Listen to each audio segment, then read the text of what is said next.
What's up, guys? Repeat back with you, and I am here with the one and only. I'm Rick James, 36.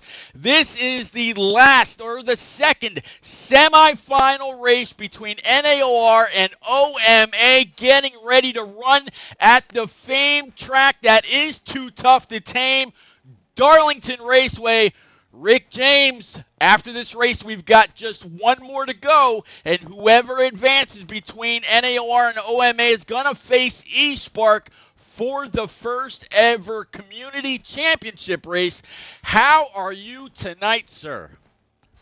Pete, my friend, it's my absolute pleasure to be with you with every race that we do, but tonight especially, it is the semi-final of the tournament, the greatest tournament in racing, possibly the biggest tournament in the history of NASCAR heat, and now there's just two races remaining. Filter Time eSpark has already punched their ticket to the final by way of beating SXRL at Indianapolis, and tonight OMA, the Online Motorsports Association, goes head-to-head with NAOR, North American Online, for the chance to face eSpark in the grand final. Yeah, you kind of hit it right there on the head. Going back as far as I can remember, NASCAR 07, first game I ever actually got online with was NASCAR 09. There had always been talk about other leagues and other communities and whatnot that wanted to do something of this magnitude, but was never able to fully pull it together. I got to, even though he's not it anymore, I got to give Slide Job credit for starting this up, getting it kicked off. 42 leagues, pulling them together, over 500 people, 500 different kinds of personalities, all working together to get this going. And after a little bit of rebranding, a little bit of a change in ownership or whatever, management, I guess you could say, Dohar Frydog, of course, Fort Tough 82, he stayed on to see this thing through. Again, just tonight, and then the championship race. This has gotten to be so big. If you have Twitter, Facebook, whatever, even NASCAR Heat, the maker of this Heat 5 and Heat 4, they tweeted this out. So the word about how big this competition has really reached its heights. Pete, it is certainly a community effort, a community project that is for the love of racing. Despite what any of us have put into this event, the hardships that we've come across with time constraints, with really sacrificing everything that we can to give to this tournament, it culminates next week, or whenever they decide to do this final, Pete. It will culminate in the next coming weeks. But tonight is just another example of how a community can come together and really push forward an event that celebrates the love we have for racing. Yes, it's not just the constant preset leagues that you see all over the place. There are a lot of setup leagues that came down to run in presets as well. In fact, you just talked about Filter Time eSpark. They by way of beating SXRL, Sebi's Xbox Racing League, they're already through. They're waiting to find out who is going to move on tonight to race them in the championship race. I think I heard something about Auto Club as the championship race. We'll see, exactly what if that's going to be true or not. But Rick, I tell you one more thing I'm really, really excited for, and that's that guy you see out there in chat, the one and only Atlanta Racing, saying that he's going to be right here with us when that championship race kicks off here, and we'll see if it's a week or what. But, man, we opened this thing up with NNR moving their way on, and, bud, we're going to be closing it down. We're kind of a set of bookends, if you will. So you, me, and Atlanta, we opened it up, and we're going to be shutting it down, but not until after OMA and NAOR duel it out right here tonight at Darlington. It's going to be one hell of a race. Pete, there would Atlanta, not be a better way. Sorry, Rick. Atlanta, you are absolutely welcome if you want to come on in the booth, sir. Absolutely welcome. Pete, I echo that 100%. I wouldn't. There's no one I would rather work with than you and the great Atlanta Racing. And this specific tournament here, Pete, the way we opened it is going to be the same way we close it. And I would say, for my money, certainly three of the best in this game. Myself, you, and Atlanta Racing. So whenever they do schedule this final, it's going to be one to tune in for. But before we get to the final, we've got to get through this semifinal. Pete, I hear these drivers are on their way to do qualifying shortly. All right. Well, if they're on their way to do qualifying, before we get too far into this, we started off with every single race with our anthem while we wait on Atlanta Racing to make his way into the booth. Rick, I think we just keep on with what we've started. Ladies and gents, please go ahead and stand, remove your hats. Let's play a little tribute. Atlanta, thank you very much for your contribution with our national anthem. Here we go, guys.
All right. Again, big thank you, Atlanta Racing, for your contribution. That anthem is amazing. Glad it kind of kept it. But now, Rick, we've been talking about these guys. OMA, Online Motorsports Association. I saw you streaming for him last night. I've streamed for NAOR in the past. We've streamed for many issues throughout this entire man tournament. It's been a lot of fun. We've made a lot of new friends. I don't know about you, but when NNR ran their final laps of last season, I was sitting at about 296 followers on my Twitch channel. I streamed predominantly just for NNR, and now I'm sitting at almost 550 followers and a pretty constant, right around 20 subscribers to my channel. So this tournament has done a lot of great things for me, for my channel, and building it up and meeting all new leagues and all new communities to build friendships and continue the streaming, not only for NNR but for around everywhere else. How has it helped you, and how has it helped your channel? I know we probably wouldn't have met. We wouldn't be broadcasting for NNR together on Wednesday nights if it wasn't for this very tournament. Pete, I can tell you that earlier this year, around June or July, is when I started the opportunity to start broadcasting for Thursday Night Thunder. And from there, I gained a mediocre reputation, if I will, just around Thursday Night Thunder and a couple other smaller leagues. But as we raced more, as we met more friends through this great community, through invitations of racing, then came this idea for a tournament. What if we could get all these leagues and bring them together for this grand tournament. And here we are months later putting it together after all this hard work, not only from the commentators, but from the graphic artists themselves to all the racers and the organizers and the officials as well. And then they thought, well, we're going to need an all-star team of commentators. So when they reached out to me and said, how would you like to commentate with Atlanta and Pete? The intimidation factor for me was through the roof, because here I'm thinking I'm coming from this pokey little rinky-dink Thursday night league, and I'm, putting my voice up against some of the best in the game. But luckily, from race number one, quite literally, Pete, you, myself, Atlanta, we clicked, and we kept doing race after race after race, and 40-some races later, my brother, here we are, right at the end of this one. Just two more left. Yeah, now here we are. We're broadcasting here. We're broadcasting, occasionally for eSpark. We're broadcasting for NNR. We're doing American Ethanol races. But we've gotten to know each other and build that rapport, build that working teamwork that it just continues to get better and better. And man, I'm absolutely ecstatic for tonight's race, for the championship race, for the rest of the NNR series, the eSpark series, what American Ethanol has going on. I'm just happy that everything has turned out the way that it has, and all the new people that we've been able to meet and able to race with and able to just click with that we probably wouldn't have. Now, going back through these races, I can recall many people, many strong drivers. You've got NNR Asbel, you have ENEA Shotgun, you've got Rangers, you've got, so many people have put in a, dominant race after dominant race throughout all the rounds, throughout all the tracks, whether it was short tracks, road course, mile and a half, the cookie cutters, the super speedways, whatever. We saw a lot of people that really stuck out throughout this whole tournament. Is there, besides those guys that I just named, have there been any others that really stuck out in your mind as being the cream of the crop, even though they may not be, they may not have progressed throughout the tournament? Well, I can certainly take a look at some of these guys from eSpark that have certainly surprised me coming up on the way through.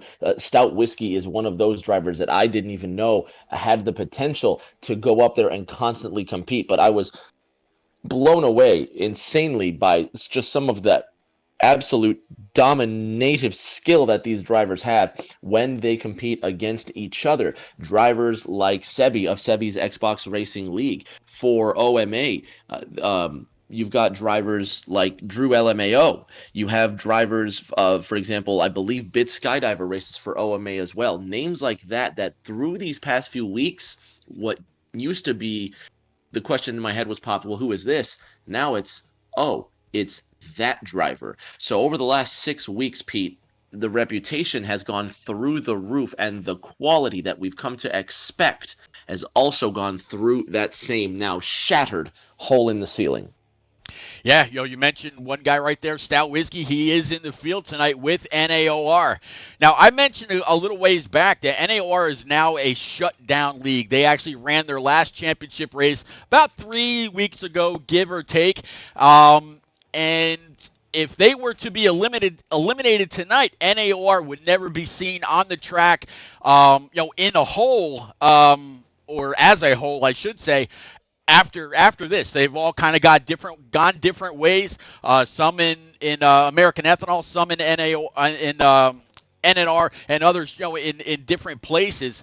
But I don't think NAOR is ready to give up yet. And I know OMA. Neither of these two teams have really.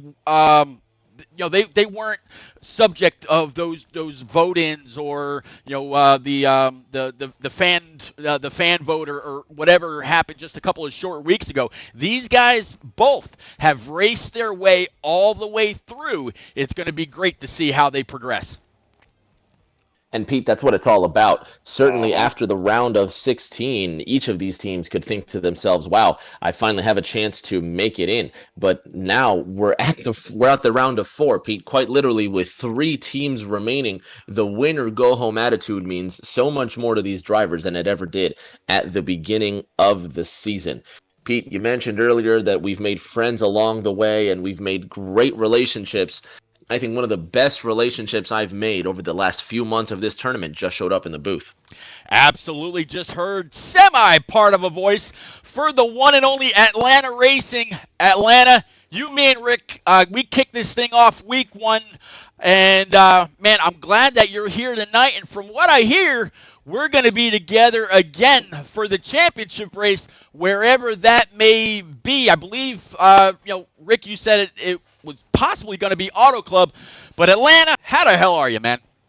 I'm doing good. I'm glad I could get a racing with you guys tonight. I was not planning on having the time, but I somehow got off work, so I'm going to be doing it here tonight with you guys, and looking forward to that race next week when we can get the finale wrapped up. It feels like this thing's been going on since COVID started. Yeah, and like I mentioned to Rick, and like I mentioned to old Sly Job a while back, it'd be pretty cool if the three of us would be able to get together again, kind of like some bookends, and knock this thing out the same way that we opened it up. So again, NAOR versus OMA right here from Darlington, Atlanta. There's going to be a little bit to look forward to. These guys are just about ready to go. Just got an invite from the one and only J-Pa. We will have the one and only Baritone Boss streaming for us to help us out with laps and whatnot. And for some reason, that invite didn't stick. Did any of y'all just get it? No, I did not receive it. All right, let me drop down real quick and tell them we need another invite, and I will be right Pete, back. I'm here. Pete, I'm getting you. Yep, Doar, we need an invite, please, sir.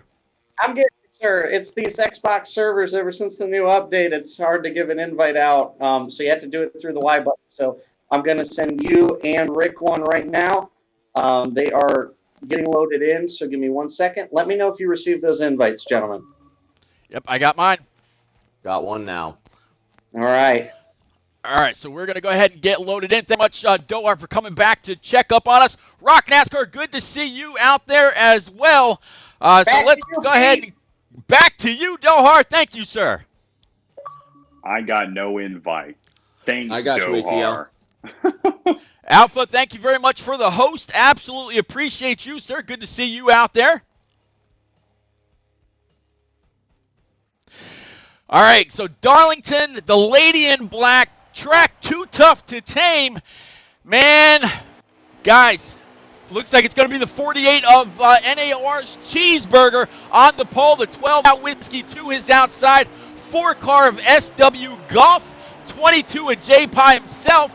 3-car Dan the Lawn Man. 6-car Juicy. So it looks like it's going to be an all NAOR starting top 6. Behind them is going to be 8 of Trippy. Drew LMAO, a little bit of contact there. Advanced Lion, it's Misscraft, Thought Crane, Cole 315, NASCAR Chaos, Bit Skydiver. You talked about him just a little bit ago. As soon as I finish going through this, Rick, I'm going to come back to you. You got the 9-car Talk, 21 a Beast, Wub Network in that 36. Also know him as a commentator. Baritone Boss, Expert Racing in that 24. The 20-car Captain, 47. And then, Rick, we are back up with this 48 of Cheese. He's got a mirror full of that 4-car. Cheese leading SW Goff into that third corner, and then he's got that 3-star Spangled Dow Chevrolet in third place from Dan the Lawman. But these top two, Pete, are running away with the show. That 48 of Cheese leading all the laps so far, but SW Goff in that Busch Light Mustang in second place, not giving it up. Nose to tail, 48 and 4 out of turn 2. Yeah, we're going to see a little bit of issue with this lobby already during the turn down for what league race. Just before this, their servers were not being very kind. I'm hoping that they'll settle down. We're getting closer and closer to that 10 o'clock hour. I'm hoping that we'll be able to get this race in. I'd hate to see that rule that was put in place come into effect, especially for this final semifinal race. Atlanta, what are you thinking about this so far? Yeah, unfortunately, the servers haven't been the best lately, and it's kind of been a little wonky, but, that's just something these drivers have to get used to and, change their strategy up a little bit and just work with what they got. But it's going to be an interesting race. I actually am not aware of the rule. I told Dohar I'm very bad at checking Discord, so I'm not too sure what rule I'm sorry you were referring to. But yeah, what is that rule? All right, basically, if they cannot complete 75% of the race due to server instability, it'll be time to restart it. So I'm hoping we can get past Gotcha. that. We are running stages tonight, again, keeping up with Baritone Boss for laps and anything else that he may see through his windshield. But Rick, like you mentioned, right now this 48 and this 4 absolutely pulling away. Third and fourth a little bit spread apart. Yeah, 4 car looking like for a second he was going to make a move, but he dipped back behind the 48 pretty quick. I saw a couple of cars a lap or so ago that were trying to take it too wide around some of the corners, and that's pretty big risk, especially early here on the race. You definitely don't want to be making moves like that and risking your car, because I know it's pretty difficult to have it, side by side on those very, very narrow turns.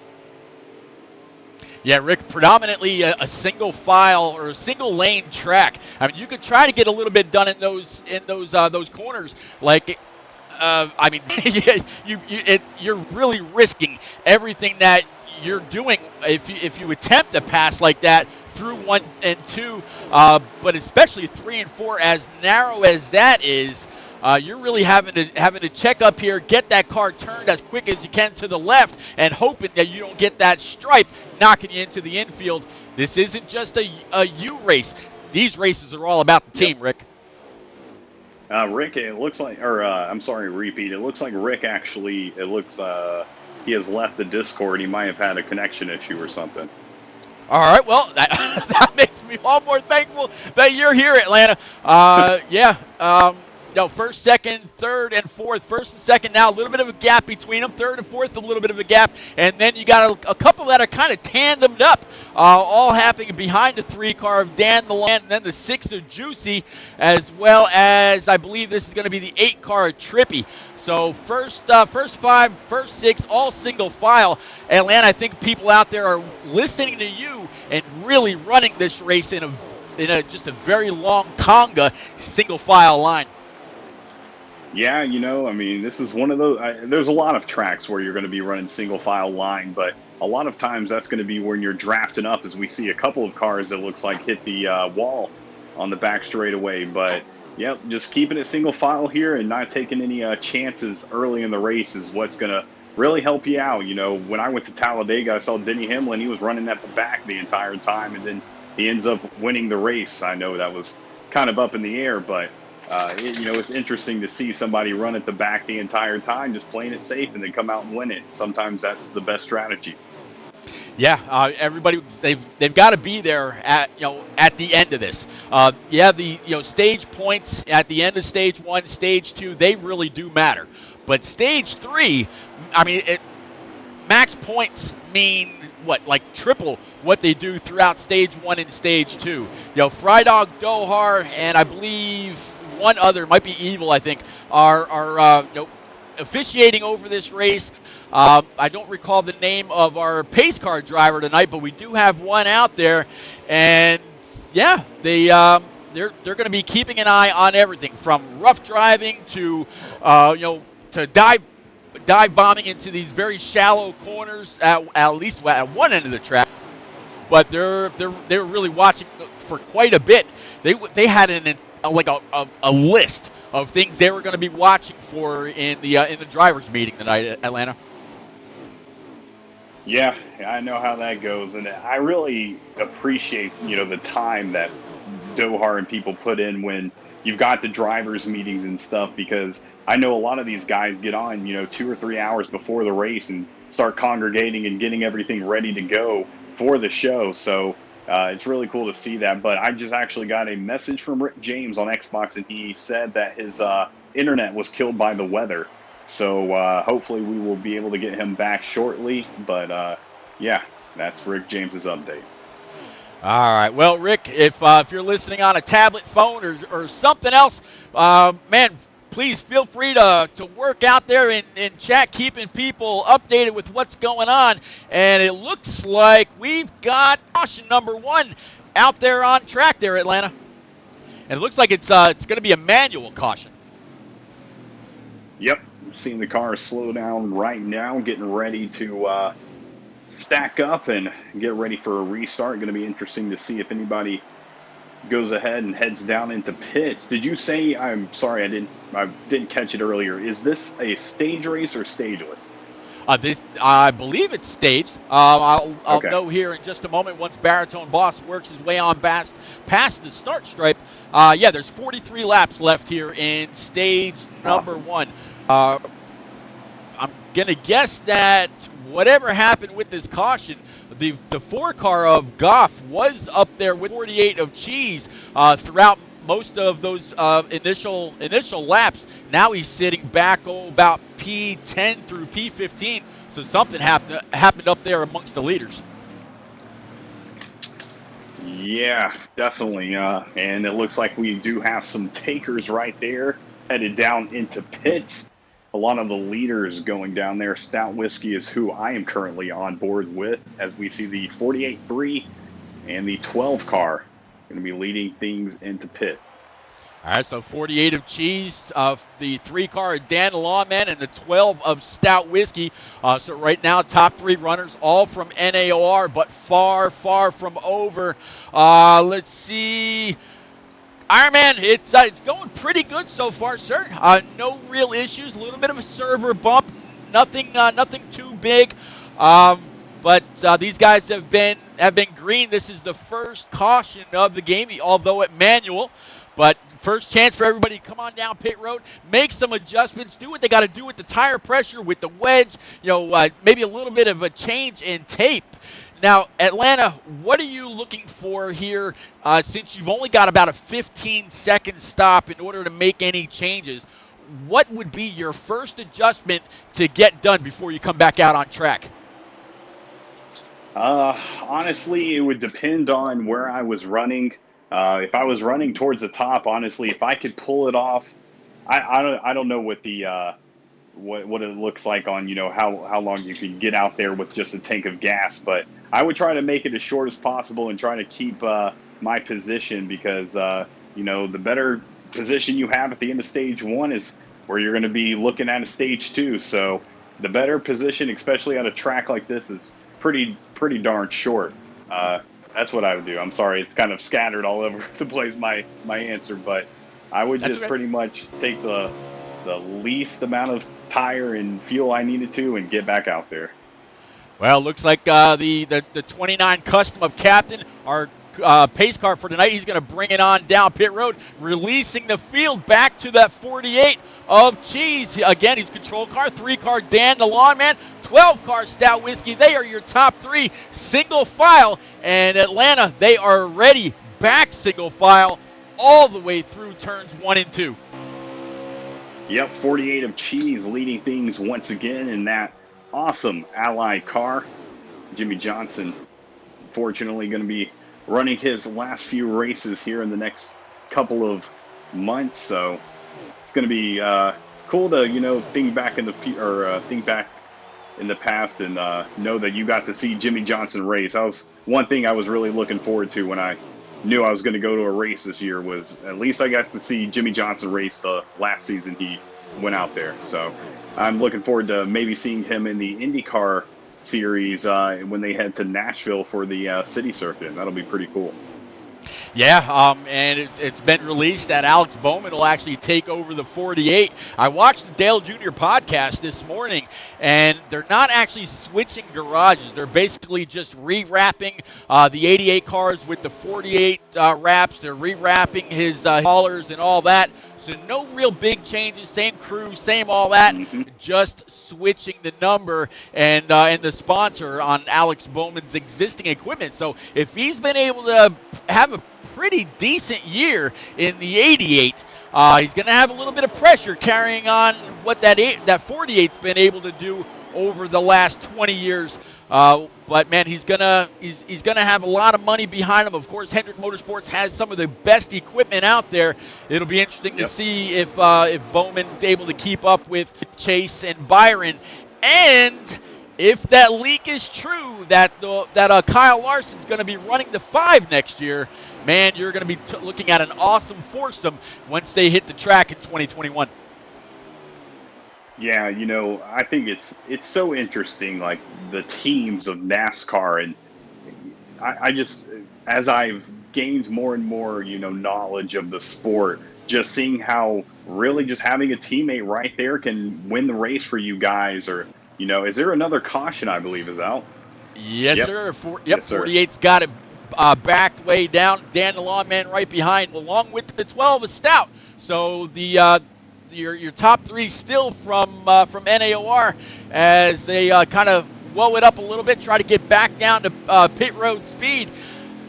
I imagine Atlanta under every break, whether it's under green, whether it's stage, whether it's a game caution or whatever, everybody's going to work their way on down pit road and grab 4 brand new Eagle Feel Goods. Take only the amount of fuel that you need to make it to Yep. the end of the stage, and then bring it on back out again. Yeah, you're exactly right. If you just pitted a couple of laps ago, I don't know if that's going to work. Thank you so much. I don't know if that's going to work the best in your favor. Unfortunately, I really wish that we had the ability to have, a crew chief or, at least a spotter, oh my Lord, for every racer, because that would just make it just that more realistic. And you can maybe even get, a little bit better wear on your tires, or a little bit longer on your fuel, because you've got that spotter or crew chief looking at all your statistics right there while you're just focusing on the race. And unfortunately, when how it is, Pete, I mean, we're one-man studios, we're announcing, we're broadcasting, we're switching things up, we're doing it all, and these drivers are kind of doing it too. They're having to be their spotter, crew chief, everything at one time. So it's very interesting, to say the least. Yeah, and I'm sure you do the same thing. But usually at the end of these races, we'll talk to our top three. A little bit of a post race, get their thoughts Yep. on it, and every now and then they'll say, I appreciate you for streaming. Well, you know what, Atlanta, Mm-hmm. as you just said, we're here, we're going through, we're adjusting things on the stream, we're flipping through the cameras. It's really these guys that are giving us something to broadcast or commentate about. It's the show that Yep. they're putting on the track. So while we're doing a little bit here with a couple of buttons and a controller, these guys, they are the ones really doing the work, as they're all doubled back up again behind the pace car, which again driven by Captain tonight. It's going to be the 6 of Juicy that stayed out, and the 3 of Dan the Lawnman, followed by the 48 and then the 88. So we're about to set them free one more time under these Darlington lights. Why don't you go ahead and take us back green, please? Yep, green flag out from restart. The 48 getting into the back of the 6 just a little bit as we went green. And we are now side by side with the 48 and the 88 racing it out for 3rd place. As it looks like the 88's going to hit the wall, actually. I thought he was going to pull that momentum off those top 2 cars, but no, that was not going to be the case. I'm sorry, I meant to say draft. But yeah, 6 car is going to be leading this race. The 48, who has led a lot of the race here today at Darlington, is now eager to get back up there, as it looks like they're going to be getting a little help. I don't know if that's who is in 1st place right now. Let me catch back to that camera view. Yep, it's going to be the 3 of Dan the Lawnman. 3. I couldn't see. I get you, buddy. I get you. Yeah, Dan the Lawman, part of the NAOR crowd. Same thing as the 48. And right now, I believe the first OMA car, because the name doesn't really ring a bell with me, but that doesn't mean I'm wrong, or that doesn't mean I'm right anyway. Thought Crane 926 driving this 88 now with the 6 of Juicy. He got up into that all, came down on the 88 just a little bit. Juicy is out there on some old tires. So we're going to have to see how this field's going to be able to navigate their way around, and we got a wreck in the back, Atlanta. Yeah, I was thinking that was probably about to occur. I was looking at the cars bunching up, and I believe they went 3 wide around that turn for a moment. So definitely getting eager as this stage winds down here to get up to the top. But the 48 and the 3, they're almost in a league of their own, as we are seeing cars hit the wall coming out of turn 3, it looks like. Yep, it looks. I'm trying to work my way back up. I was checking to see if, yeah, these guys right now they're still full throttle. So no caution out, riding right with the 14 of Baritone Boss. Again, big thank you to Baritone for streaming tonight to help us keep up with laps and all that. In fact, as he comes on by the start stripe, we've got 3 laps remaining here in stage number 1, and 32 a bit skydives around, and everybody behind him a little bit of evasive driving to avoid him, and there's going to be another huge crash, looking at Juicy's gamer tag. But yeah, that took out a few more, so no doubt they're just racing their way back to the line, and we'll see the caution come out one more time. Yes, sir. Stage is winding down, and looks like the 3 of Dan the Lawn Man is going to be your current leader. And if I were any of these guys right now, I would not be thinking about going down to pits. I would be trying to stay right where I was. Even if I had to do something just to make it work, I'd make it work, because this is. Didn't you say there was 2 laps left in the stage? No, there was like 30 to go, bud. Oh my gosh! Well, I don't know what I heard, so I might be headed down to the pits. Nope, quite a bit of way to go, and yeah, well, looks like nobody's gonna take your advice. They all want that fresh rubber, yeah. So we're gonna bring it on back out to the pace car. Good old captain running it out there, normal driver for the eSpark series. His team's already through to the championship race, which we'll have to see. But Rick said that it will be at Auto Club, so eSpark, anxiously awaiting to find out whether they're going to be racing against NAOR or OMA at that race. But either way, bold, wide draft track, man, that is going to be a phenomenal race to watch, a phenomenal race to call. There's going to be all kinds of fun there, man. Yeah, that's exciting to hear it's at Auto Club. Personally, I'm horrible at Auto Club, but I enjoy people that can actually race that track really well. So it's going to be fun to watch it. And, I came into this race a little bit late tonight, so I honestly don't know too much about the drivers or the leagues, but I will give you as much intel as I can throughout the race here tonight at Darlington. Well, NAOR, they are now a defunct league. They actually ran their final championship race after 10 years of operation just about a month ago. Jay Pye is the owner and operator of NAOR. He's got a lot of drivers in there like Stout Whiskey, Dan the Lawn Man, as you saw, Baritone Boss, Cheese. There's a lot of guys that run in NAR that run in NAOR as well. So there are actually quite a few leagues out there that had some kind of an affiliation with NNR that were part of that term. American Ethanol was another one that had a pretty big presence here. But after the change in management and it transferred over from the Fast Family League over to the Xbox League Community Tournament, Shake and Bake, headed up by the one and only Frozen Toes, NNR headed up by NNR Coe, and then American Ethanol headed up by Alpha York, decided to go by the wayside and allow this whole tournament to proceed without them, maybe looking towards next year. But Atlanta, they are again 2x2, right behind the one and only captain, ready to get going again. Coming through 3 and 4. It's all you, buddy. Oh, we're about to get racing. And speaking of Frozen Toes, she asked me if I wanted to start possibly doing some F1 broadcasting for them. So I'm probably going to pick up that game tomorrow as we are going green once again out from restart. Let's see. Looks like the 36 of WUB Network, WUB Network, however you want to say it, he's going to be starting things off.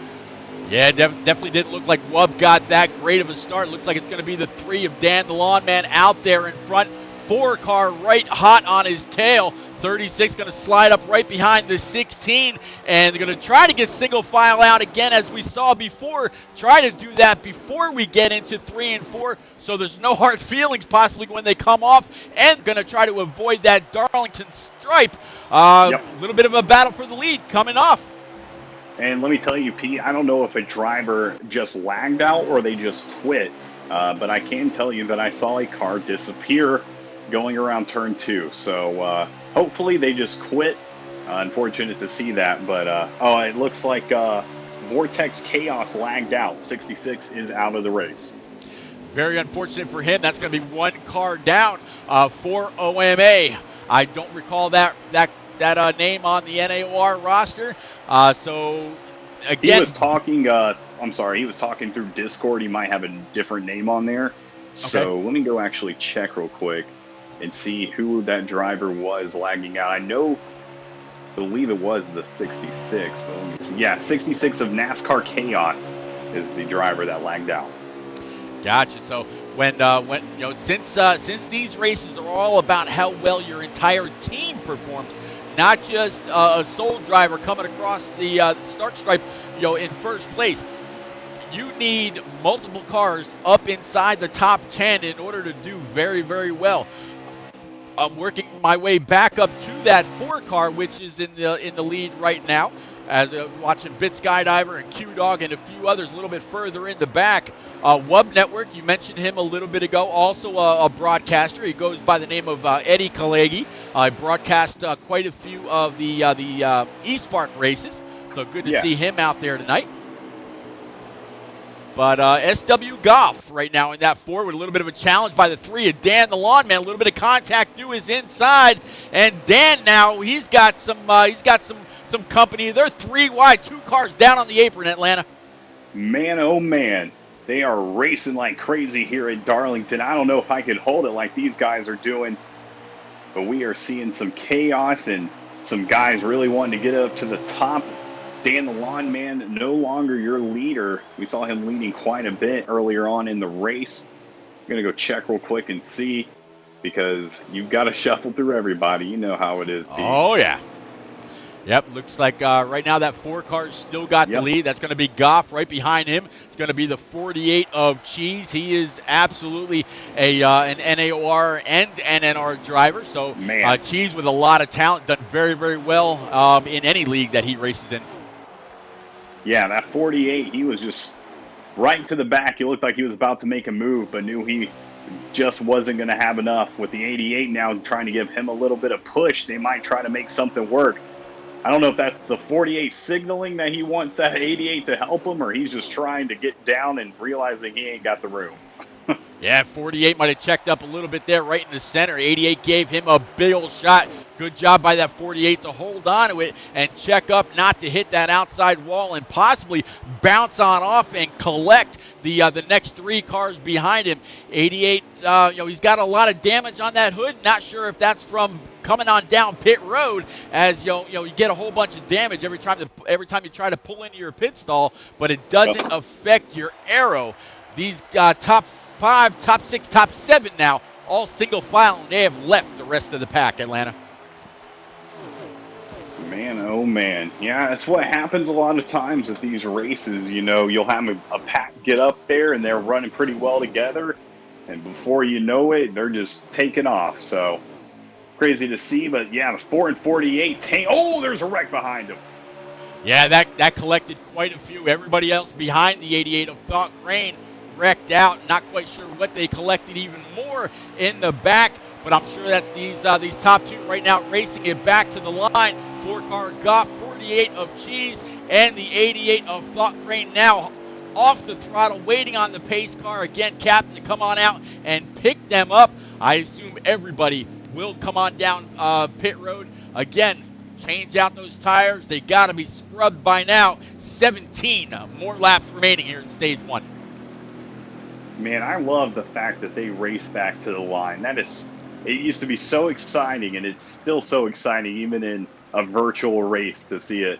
So very cool. And it looks like almost all the drivers, pretty much all of them, are going to be headed down into pits. Yep, everybody coming in the pits, nose to tail, no one able to really advance their position under caution, just the same as it is in real NASCAR. So 4, 48, 88, and the 6, all nose to tail. Next one behind them, I believe, not quite, that's going to be the 9 car. He's going to bring it down pit road in P5. There you see the 66 in NASCAR Chaos, as well as the 11. Some early retirees. they will not be assisting their individual teams with any points tonight. Well, pace car is waiting right there. I believe that is Captain, as that Kroger car is going to be at the top spot as it comes to pits. 48 right there as well. It's nice, sitting up front and also having a pit stall right there. As 48's going to come out on top, Captain's going to pull away. And it looks like that Ally car is going to be starting things off as we will be restarting here shortly. Yeah, anytime we've seen Cheese up in the lead, he's been able to extend it just a little bit. But by now, with these cautions that we've had, you got to figure everybody's got a little bit of contact there between the 48. I'm going to guess the 48 wanted the outside lane on the restart to be able to not have to worry about that dotted line where you can get a little loose down there. He wanted to be able to pull up to the outside and go full throttle all the way around turns 1 and 2. You can't do that through 3 and 4, so the 48's gonna be your control car. He should have the whole shot. We'll see what the 88's got for him. Man, oh man, already some great racing here tonight at Darlington. 48, though, is going to definitely have some cars challenging him for that top spot. Love the look of that Chase Elliott 9 Hooters car, though. Man, that is a sharp-looking scheme. I don't like Hooters restaurants in particular, but that black and orange sure does look sharp. Yeah, they've actually done a pretty phenomenal job with all of those paint schemes. And you know what? And Atlanta, while we're under caution here, I'm going to take a second. Guys, you see that car up there in the center of your screen with that scroll going behind it. Tonight this race right here is your last chance to purchase raffle tickets to win that diecast that Chase Elliott put into victory lane at Bristol Motor Speedway. Yeah. And yes, the diecast lights up.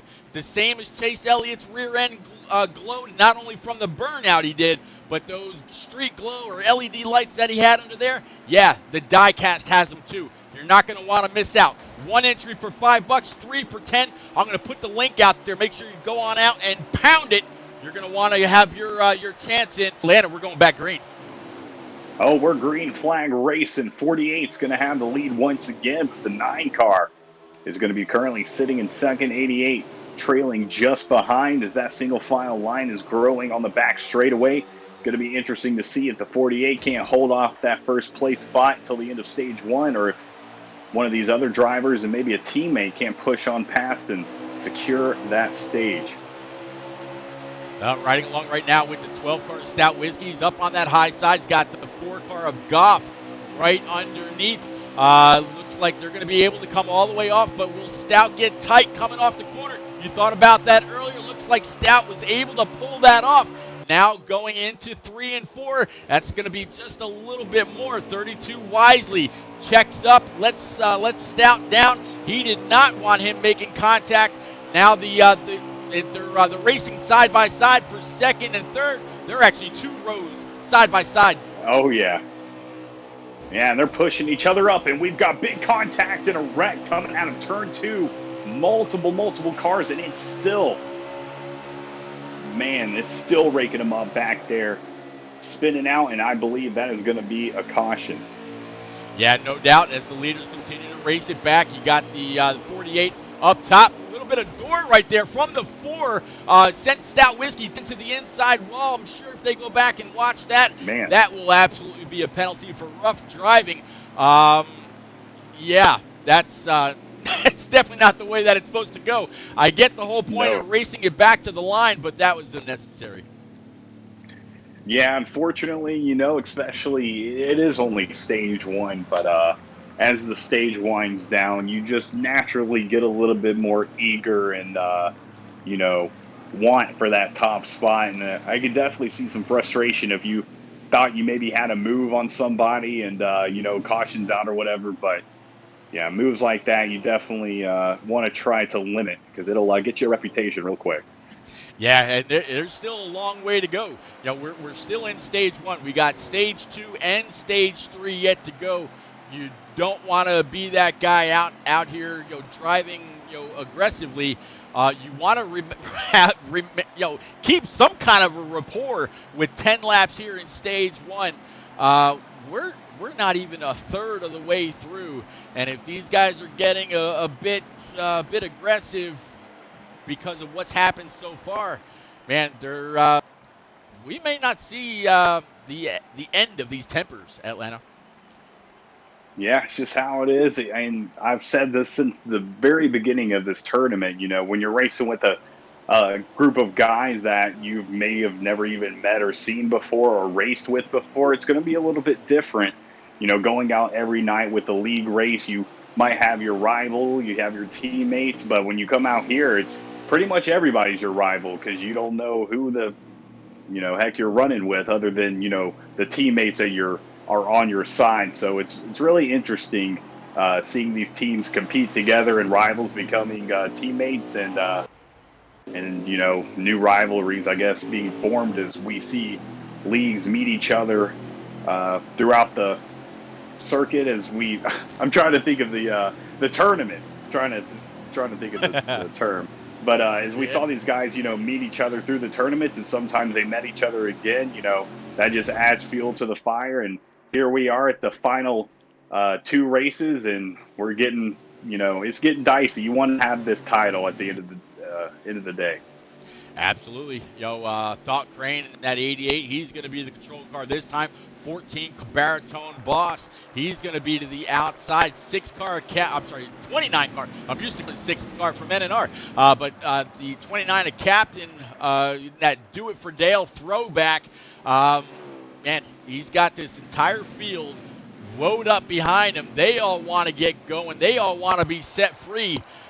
We're going to be calling him one more time with about 9 laps to go. You see the 29 make a hard left turn on down this very short banking. 88, 14, 20, 48, and the 12 going to be your top 5. 12 and 4 have a little bit of bad blood. They're starting side by side. Atlanta coming to the stripe. Yep, green flag race in the 88 is going to get a pretty good start right there. He's going to be able to pull off 20 trying to catch that draft, and see, that's what it gets you right there, going side by side. I saw the 14 almost come down, but he realized there was a car beneath him, and you think you've got the position, but you can barely see as we are getting single file once again. And that 48 of Cheese looking to try to push some of these guys up there and maybe reclaim that spot, but he's going to have 3 cars to get by first. Yeah, Cheese, he's got a hot rod. I asked when I asked Jay, because they had the most points, they got to pick which track they wanted from the last round. He actually chose Darlington on purpose, and see the 4 get loose, come on back up the track, collect the 24 of Expert Racing and others. This will absolutely bring out a caution one more time, and we'll have to see if anybody comes on down pit road as they race it out. And yet you see the 29 a captain getting ready to pull on back out and collect the field. We're going to get going with about 5 to go, give or take. Yep, another caution. It's inevitable at these kind of tracks. You've got a lot of cars and not that much room. So we're going to restack once again. It's like Pete said, stage 1 is almost over here at Darlington. Yeah, 29's got the field. Looks like it's going to be the 88, then the 14 of Baritone Boss, 48 of Cheese, and then the 20, which I'm trying to catch up to right now. That's going to be Advanced Line, another car out of the NAOR stable. And then you see the 12 car right there as well of Stout Whiskey. Then the 22, the NAOR leader, one and only J-Pa, sitting about P6. Well, we have had a couple of cautions here tonight, but I've enjoyed the race that I've seen so far. As we are, I guess, you're not looking at my screen right now, so I'm so used to that. But the 88 is going to be trailing right there behind Captain. Looking back, we're going to be seeing the 14 right there, as well as the 48 and 20 going to be your top 4 drivers when we hit that restart zone here in a moment. Now, Atlanta, what are you thinking? All right, I'm looking ahead from the 20 of Advanced Line right now. You got three pretty fast cars right in front of you. Like you just said, the 88 and 14 and the 48 with about 5 laps to go. Actually 4 to go if they were to take the green right now. Pit road, it was open right there, I believe. Nobody came on down, so they're going to double up Hey, behind. they took my advice. Yep, they did. Nobody, actually, I take that back. Couple of cars way in the back came on down pit road, but all of your leaders chose to stay out. So when we go green with 3 laps to go, so it's going to be a shootout for stage 1 under these Darlington lights here in Darlington, South Carolina. 88-14, 48-20, the 12, and then the 22 will be your top 6, followed by the 3 of Dan the Lawn Man. Man, it's about to get dicey. Max points on the line here for stage 1. Yep, into the stage, tempers flaring, and this is when you see some of the best racing. As we are about to go green here at Darlington, 88-29 right there side by, oh, that's the captain, I'm sorry. 88 and 14 right there side by side as we're going into turn 3 and getting things ready to get under roll or roll underway or whatever. Yep, 29, he should be making that hard left, but actually didn't that time. I wonder, I don't think they wouldn't pace it out here till the end of the stage. At least I would hope not, but they just took 2 to go right there. Do you think they would pace it out for the last couple laps and to end the stage, or you go green this time? That's kind of strange. Yeah, that is a little strange. I'm not too sure what they're waiting on. Maybe getting some clarification or something from race control. But yeah, it might end up only being just a couple of laps to end the stage instead of 5. So I guess we will find out when Captain actually heads on down to pits. But I'm sure these drivers are very, very eager to get underway here and finish up this stage and start getting things ready for stage 2. And as it goes along and just gets more, it's serious the whole time, but it's more and more serious as you get to that final stage and last lap as the captain has pulled off and we are about to go green flag racing here at Darlington Raceway. That's right, 8 control car, 14 of Baritone Boss to the outside, 48 of Cheese, the 20, and the 12, that's going to be your top 5. 88 got a phenomenal drive right there. 48's going to be able to fill that bottom line before the 20 can duck on in. Here comes the 12 of Stout Whiskey, looking ahead, now looking back behind him. Double file all the way through 1 and 2. Top 4, all single file. 88's got a mirrorful of that 48 of Cheese. Cheese has been the fastest here in stage 1 for the most part, at least in my opinion. Everybody behind him wants that spot. I see quite a few NAOR cars here in the top 10 here, though, Atlanta. 1 lap to go. Stage 1 will be complete. White flag, I guess, is out right now virtually. The 88 doing a great job of holding everybody back. He was running the middle trying to keep that 48 because that 48 has just been, cutting in and out trying to find some kind of spot to get through. But nope, the thought crane is not going to let that happen. Or is he? 48's going to give a little bit of a bump, and no way. 48's going to take that, I believe. Yep, 48 took stage 1. 14 is going to be right there. P2, 3, the third place are going to be Stout Whiskey. Now, from what I saw, 48 was just able to get underneath the 88 to take that spot. I didn't see any real contact there, but I was riding with Stout, watching the battle ahead. Man, I knew I wasn't going to be able to make it through this field in enough time to get back to those guys. Good job by the top 4. Yep, fantastic job. As we're going to see a lot of these drivers headed down into pits, and then in just a moment we will be getting underway for stage 2 here. And it looked like the 48 got under him, and I don't know if the 88 just pulled up too fast or what, but yeah, he just got into the wall right there. As it looks like the 24 and the 48 are going to be your top 2 drivers as we are about to go underway here for stage 2. Yeah, I'm kind of curious if that 24 maybe didn't pit. If he didn't, I expect him to drop on back here pretty quick. 48 of Cheese to his outside, 12 car Stout Whiskey, and then the 20 sitting right there in P4, as well as the 22 of Pa sitting back there at about P4, P5. 24 still going to be able to hold off the 48 of Cheese. Cheese looking low. 24 staying up high to get that great arc into the corner as they're going to go through 3 and 4. First lap right now looks like it's all going to be green. Battle up front. Yeah, 24 is going to clip the 48 as he was going on by.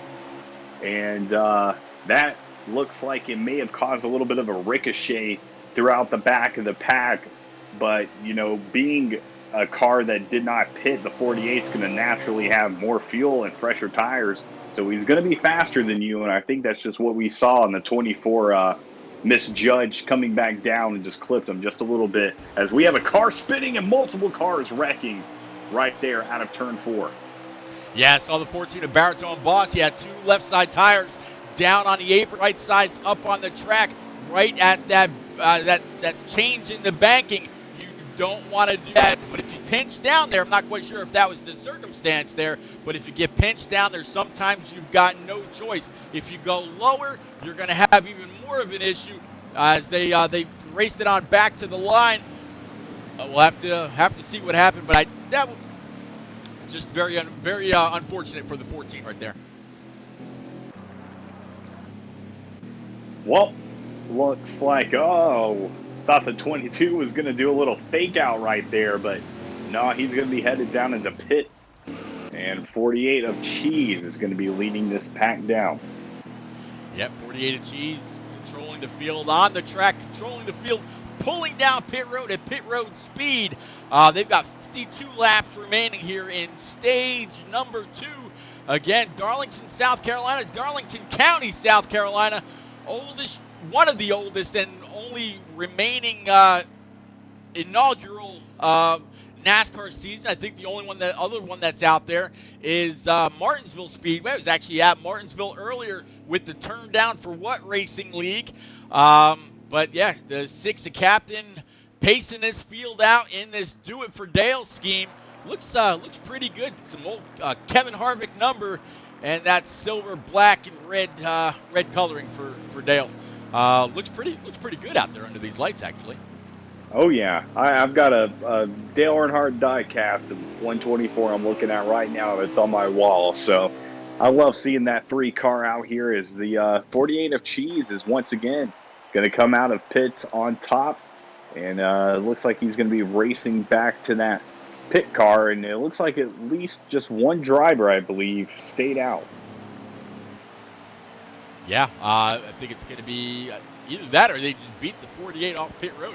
I've been riding along with the 29 to Captain, our pace car, and didn't really see anybody right behind him the whole time. Either that or maybe just not paying attention. I don't know. I may not have been paying attention.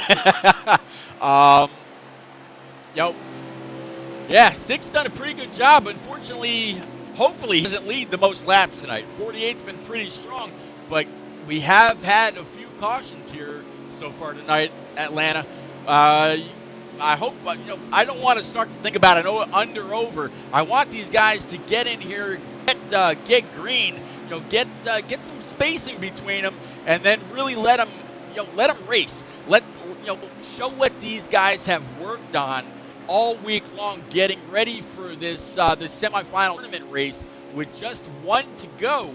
I mean, there's a lot on the line, but man, you want to do it in a clean way. You don't want to pace the whole race out. Yeah, definitely don't want to do that, as the pace car of Captain has pulled away, and the 88-48 are taking things under the lights once again. And yeah, there goes the restart. Yep, 88's going to get a pretty good shot. 48 of Cheese right behind him. 12 car Stout Whiskey, 22 of J-Pa. They're going to get single file here pretty quick all the way through 1 and 2, the widest and fastest part of this track.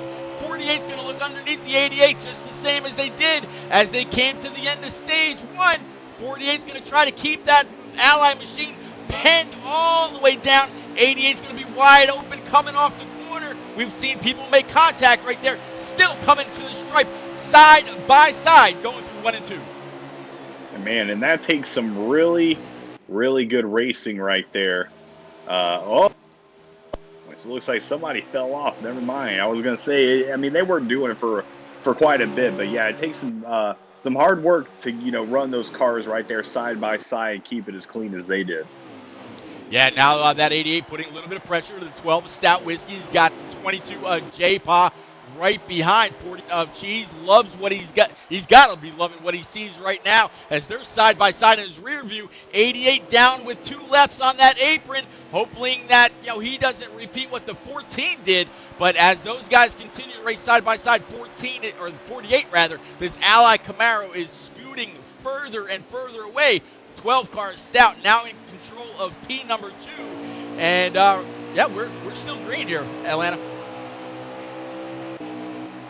Well, 48's got a pretty darn good lead right now.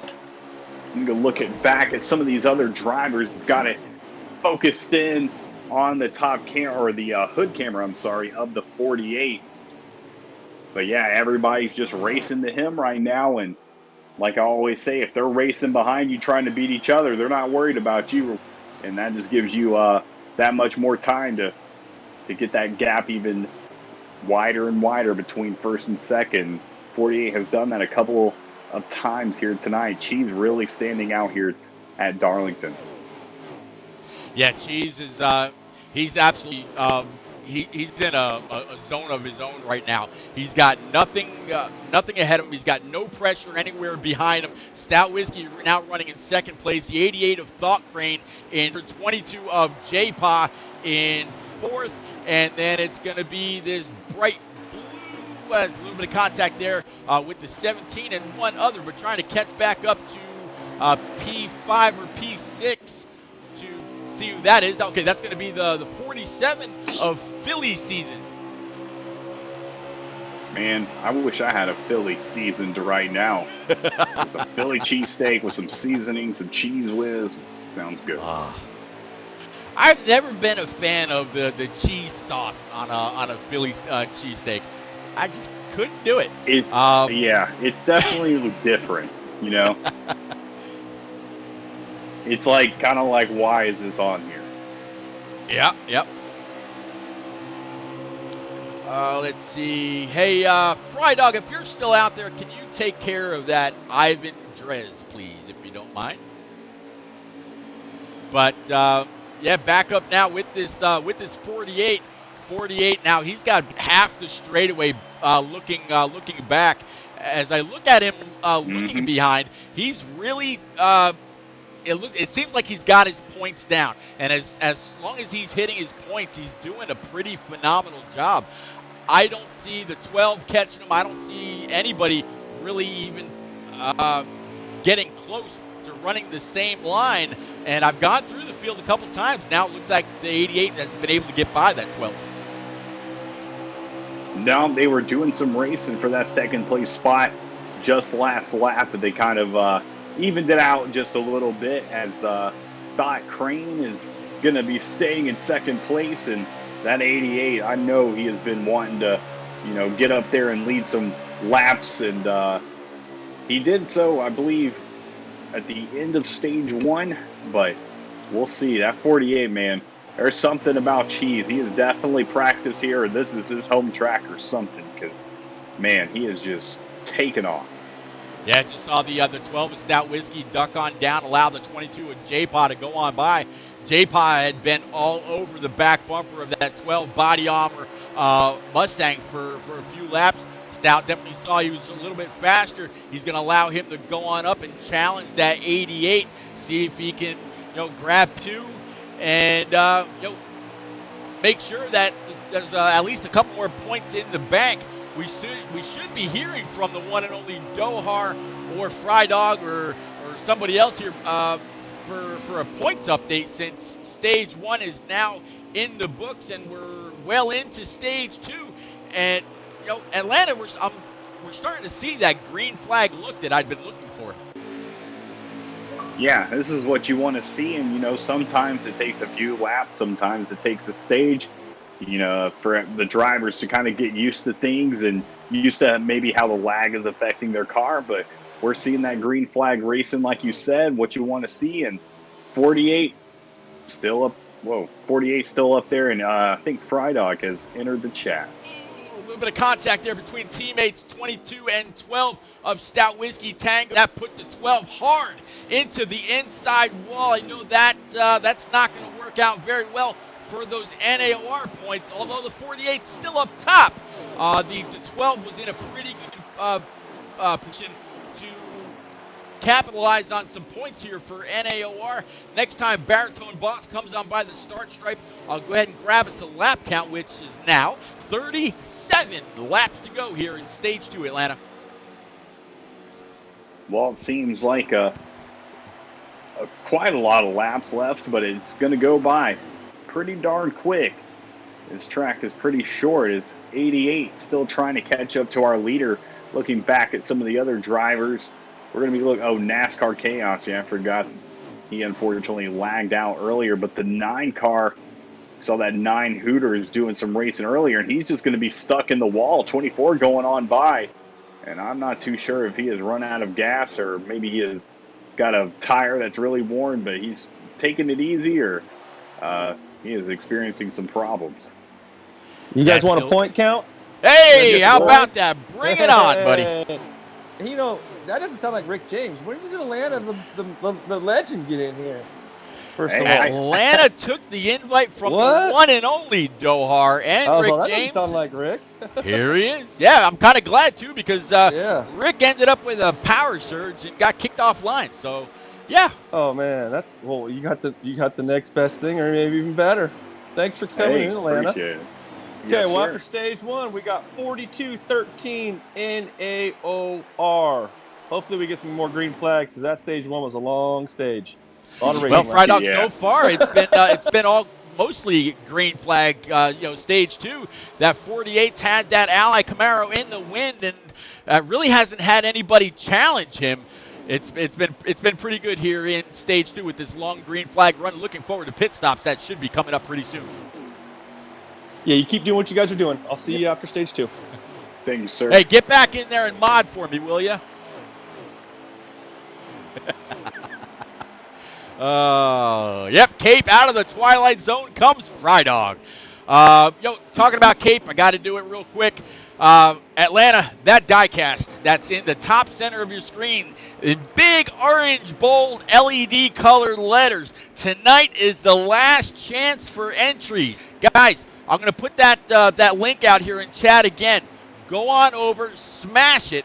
$5 for 1 entry, $10 for 3. The same Chase Elliott scheme that he put into Victory Lane at Bristol Motor Speedway for the All-Star race is the die-cast on order. The die-cast will be made available at the end of December, early January. When these guys take their last lap tonight, the raffle's closed. Last count, I believe there's about 150 entries. I've got my 3 in. I know Rick James has got his in. I heard one guy about 3 or 4 races back. I think it was actually during an East Park race. He dropped $50 on that raffle. So don't miss it. Pound that link there. Go on to morethancape.org, read up on TJ's story, and as I've been saying over the last few weeks, read his story, let it pull on those heartstrings, and then let it pull on those purse strings. Open up that wallet and do what you can. It's absolutely appreciated. And yes, the die-cast glows just like Chase Elliott's car. The first one that's ever been reproduced by Action or any other die-cast company. You don't want to miss out. And Cape was going to see if he can get Chase Elliott to sign this before it gets sent out.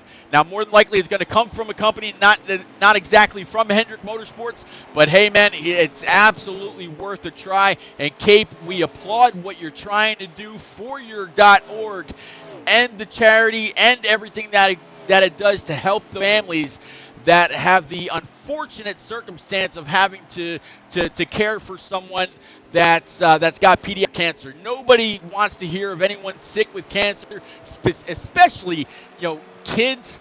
Go on, read about TJ's story, and hopefully when we give that die cast away after next week's stream at Auto Club or wherever the championship race is, I hope I'm calling out your name. Well, I can tell you this right now, Repeat. If what's his darn name? I always see him as more than a cape, but if he ends up needing somebody, I live only an hour from the Georgia Racing Hall of Fame, and that is Bill Elliott's museum, pretty much. So Bill and Chase pretty much frequent that place, and they have signings a lot. So if even if it's not, right now, if it's not signed and they end up wanting it signed and I'm able to, if they want to send it to me, then I will get the sign for them and send it on back. Cape, I know you're out there in chat. You just heard the one and only Atlanta Motor Speedway. Buddy, once you get that car shipped to you, get it over to Atlanta. If Chase can't sign it at HMS, if the purchase doesn't work out like that, get it on over to Atlanta. He'll do his best to get it signed. It might take a little bit more to get the car to the person that's going to win it, but, man, it's worth the extra effort. Thank you very much, Atlanta. Oh, yeah. Anything I can do to help, and I don't like talking about it a lot, but, I had pediatric cancer myself, so anything to, help these guys out, I would do it in a heartbeat. There you go. There you go. Atlanta the man. All right, I'm going to go back over to, since we're going through green flag pit stops now, which is something I really wanted to see because they usually get pretty spread out after that. I'm going to try to catch up with the leader. I just saw the 48 of Cheese go flashing on by as we start to see more and more people peeling off of pit road, getting ready to merge back up on track, riding with the 47 Kroger Camaro right now as he's going to merge back up on that backstretch. Rock NASCAR shouting out the one and only ATL. Absolutely, Rock. Hey. Good to see you out there as well. Yeah, I appreciate it, Rock NASCAR. I always see you in the chat, whether it's Repeat, Rick James, or me, you're always there. So we always appreciate that support, especially when we always see you, in the chat and, interacting with us. It's really cool. Absolutely. Rock, just recent. Guys, actually, I'm going to take a second for the one and only Rock NASCAR. Go on down and smack his name. Then go on over and follow him on his Twitch channel, and then come on right back. Rock NASCAR has started up his own channel. You'll actually catch him quite a bit on iRacing, also on Heat 5. The man has been a staple in the community for as long as I can remember, going all the way back to NASCAR 09. Running those Daytona and Talladega races. Just like nowadays, you'll always be able to catch the man at some kind of super speedway and more than likely up front. And good luck trying to get by the man. So go on over, hit his name, follow him on Twitter. You won't be disappointed. Rock, thank you for all your support, sir. Well, as we were talking there, Repeat, it looks like the 48 of Cheese has just been able to get on up there. And he has grown that gap once again, leading this race probably by a few seconds, if I say. And it's going to be interesting to see if, he won stage one, if anybody else can get up there. Because, I don't know if anybody else has a car like that 48 here tonight. Well, something I'm really surprised about here, Atlanta. We saw the 12 car and the 22 at J-Pac kind of tangle. Now I'm looking at the 12 car. I don't know if he's in P2 or if he's a lap down after all that, or if he just had a phenomenal pit road entry and exit, getting up through the gears using that equipment he's got. But right now, he could be P2 to that 48 of Cheese. Cheese has a commanding lead as he's coming off of turn 2. Stout was just entering the corner, so quite a ways to go. But good job by Stout for gaining spots back. Yeah, I was about to say, Stout doing a great job right there in the 12 car.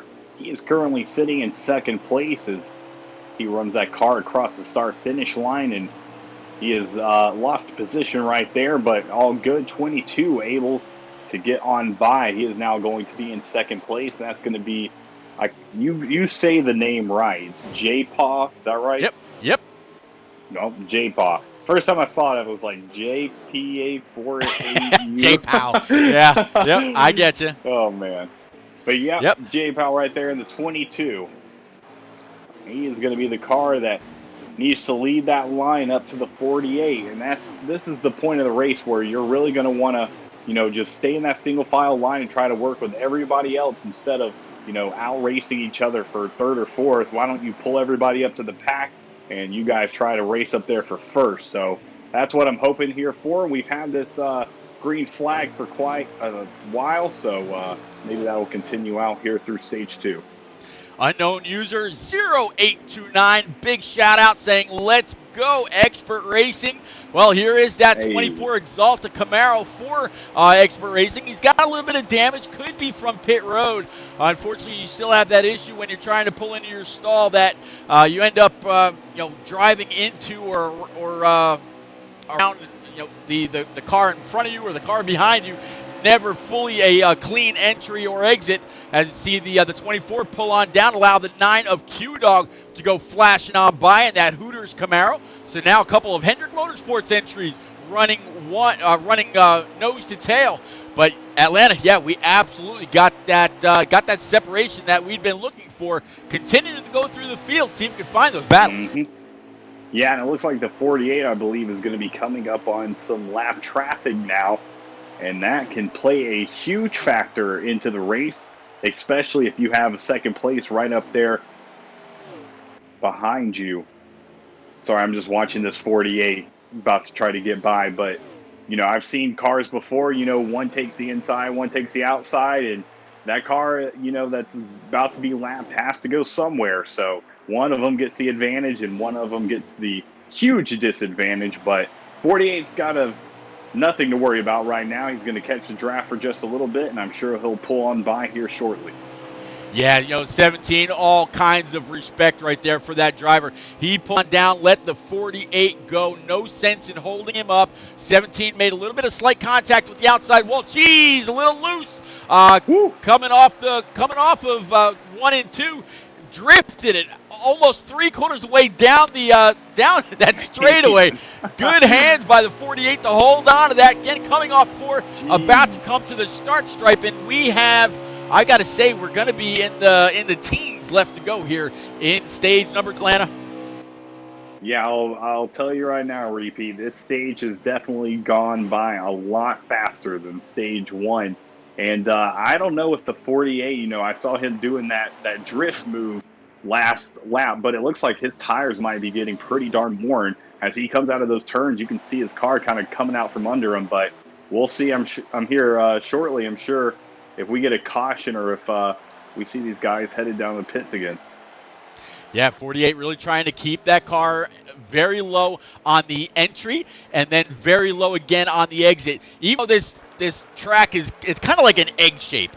He's doing a pretty good job on making sure that he hits low, lets it come up a little bit, and then gets low again. And I think the where he's getting loose is obviously he's getting loose coming off, but I think right there he adjusted his line so he's not putting so much wheel into it coming off the corner. He's allowing the banking of the car to turn the banking of the track to turn the car as well. So Cheese learned from that, and no issue right there through 1 and 2 or 3 and 4. Cheese with a very dominant lead right now. Yeah, I'd like to see some more from Cheese. I'd like to see him at maybe like in Atlanta, excuse me, or maybe like a road course as well, and see how good he did. Because with this performance he's put on here tonight, he'd be one of the top drivers. I'd say I haven't had much experience seeing any of these guys, but the way he's just dominated, you've got to be at least pretty darn good to put on a show like this. 10-4. Right. I see a cape out there. I'll get you here in just a second. Probably during the stage 2 break. Riding around right now with the 22 of J-Pod. I'm sorry, not Rick. Atlanta starting to see more and more people go on down pit road. Just saw the 12 of J-Pod as well as the 8, I think, of Advanced Line, if I'm not mistaken, go on down pit road. 22 right now out there on track. 48 is still your leader. you gotta wonder when he's gonna come on down pit road. More and more people are gonna get those brand new tires and make up some time on that 48, but will they be able to make up enough time to actually pull up to that 48th bumper or challenge, or enough to challenge him, or do you think he's just got more of a too much of a lead for four tires to really make a difference? Well, I definitely think 4 tires can make a difference here, especially being that it's not a very large track. But one thing I'm wondering about the 48, if he doesn't have some kind of, long haul setup for this track, because he really hasn't, detered really from the line. He's pretty much holding it right there as he's falling back behind some of these going to be lap guys. As soon as I say that, 48's headed down into pit. Yeah, he's got to. But now, you know what? I'm sure a couple guys behind him may have tried. I don't think the risk is worth the reward because of the way this track really eats up tires. Rick, I'm 4 tires all the way.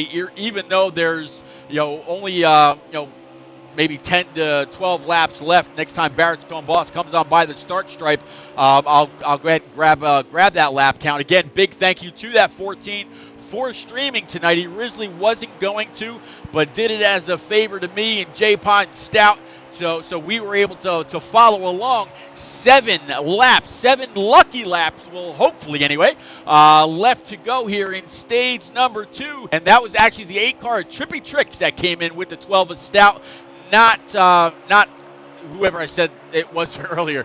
But yeah, right now Stout's challenging the outside of the 88. Seems like those guys have been together or around each other all night long. Trippy going to try the outside of 12. No dice there. A little bit of contact with the wall. 6 laps to go, Atlanta.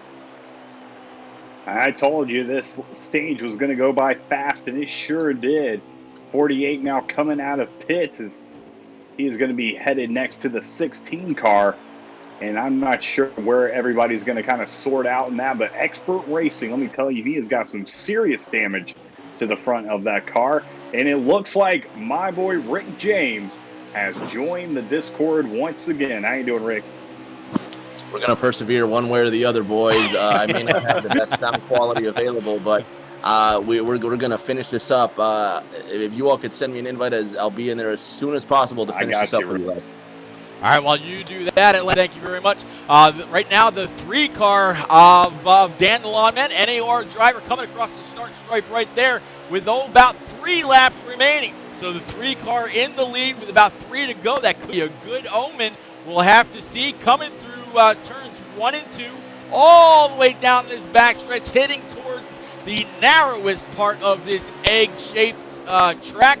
48 of Cheese now all over this 3's back bumper, and I'm sure he's known or he's seen this 48 stalking and coming. Now, Atlanta, I would hope that Cheese would realize that, hey, this is a team effort right now. Really no sense in putting too much pressure on a teammate just for the stage win, but that's not going to matter. 48 was able to easily get on by, so I'm guessing the 3 hasn't pitted yet, and just maybe pulling a little bit of fuel strategy to make it all the way here to the stage 2. He's got the 9 of Q-Dog, his other NAOR teammate, right there behind him. So right now, NAOR is at least first through third. And when Baritone Boss comes to the line, I believe it's going to be about, it should be 1 or 2 to go, but I'll double check. Yeah, only a few laps left. And yeah, you're exactly right, Repeat. We're usually on the same mindset, and especially when it comes to, it's not maybe the final stage, especially if it's your teammate, there's no reason to risk it, because it could either cost both of you the race, or it could make you, look like an idiot because you end up, hitting somebody or wrecking yourself out. So, I would always, if my teammate's in front of me, I'm usually going to push him to first unless we have some rivalry or something. But, always work with your teammates, because at the end of the day, they're the ones who are racing with you every week. And, you never know when they're going to be the ones who are, trying to give you that final push to the end. Well, that was going to be one lap to go.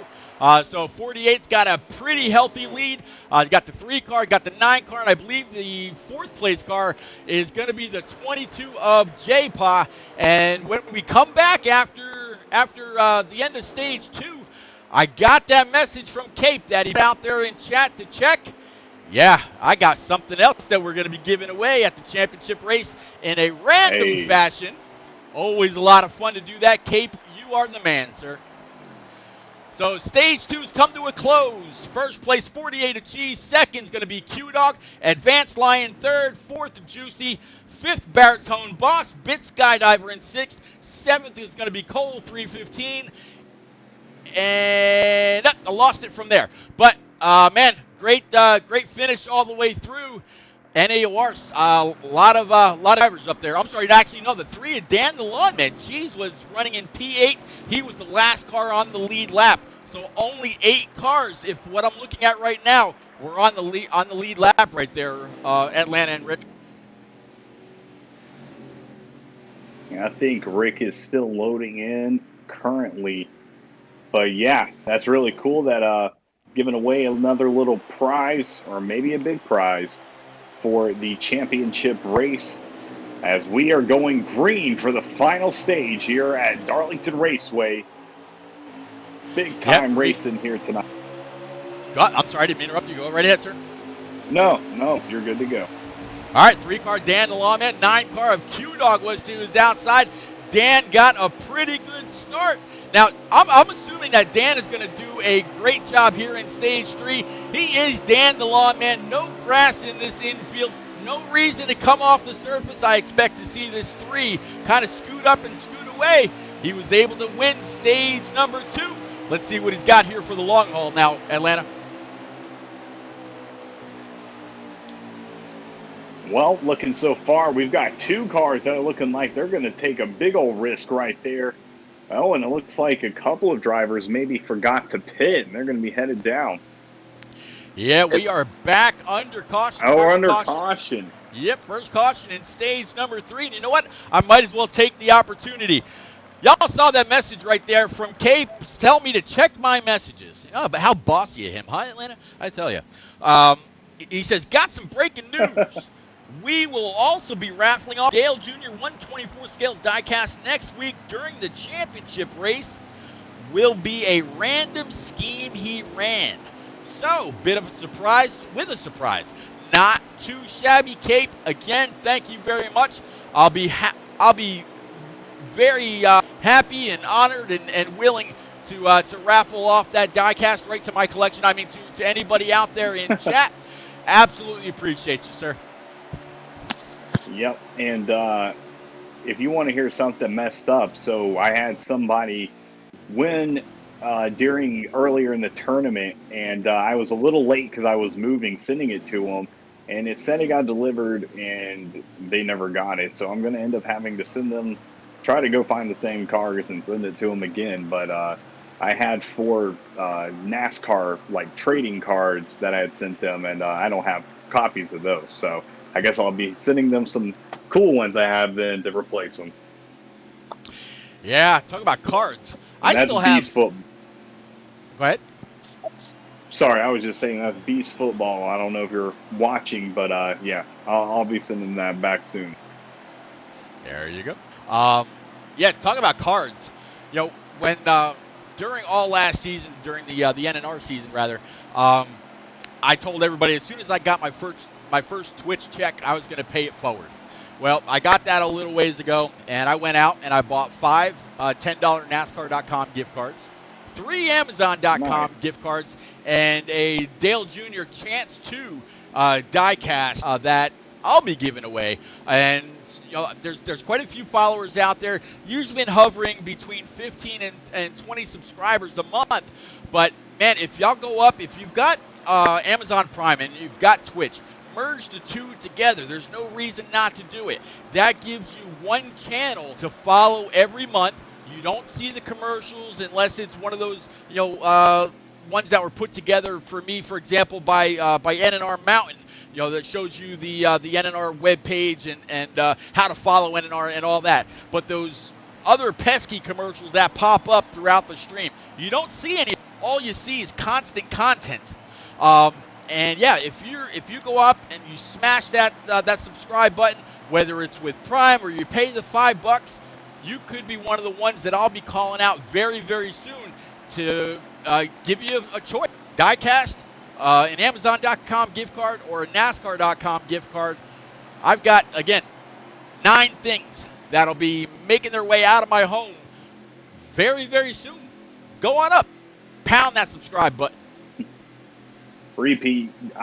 When you got your first check, did you have to hit $100 Yep. tier before they? Yeah. So Yep. yeah. Okay. So I'm sitting there at like $50, and I'm like, wow. So I got $50 to go. Well, you know what then, guys? Since I got mine, why not share the wealth? Go on, Atlanta, type something in my chat so they can go on over and smash on your channel and hit that subscribe for you. Well, I appreciate that there, Repeat. I'm going to do that Absolutely. And, you know, Atlanta, I know you normally, as we're getting ready to go back green here, I know you normally broadcast for eSpark, but where else can these guys catch you besides the occasional race right this tournament that's coming to a close? Twitch is playing in the background in my headphone. You can find me on Twitter at Atlanta_racing. Twitch is just Atlanta Racing, and I'd be glad to have you over there. I try to broadcast. I used to broadcast the AKA League on Mondays. I haven't, unfortunately, been able to do that as much because I've been working, but I've been doing some eSpark as well as some other leagues. I try to help out some smaller leagues as well. I can't remember the league. I think it was a URL that I was helping out last week, the Ultimate Racing League. So it's always fun seeing new drivers and getting some new people in the chat, and especially when I'm getting up here with Rick, James, and Repeat. That's always when we have the best times. Absolutely. You know, in the beginning of the broadcast, talked about how we opened up this tournament. You know, you and Rick and me during the NAOR versus Checkered Racing, I think it was. We saw NAOR, you know, proceed from round to round until they ultimately decided to back on out. Yeah, it's going to be great knowing that the 3 of us are here tonight watching OMA and NAOR duke it out right here from Darlington. But knowing that the 3 of us will be back together again for the final race, again, as kind of some bookends. This has been a very, very long story that we've told, and you know, it hasn't been just us.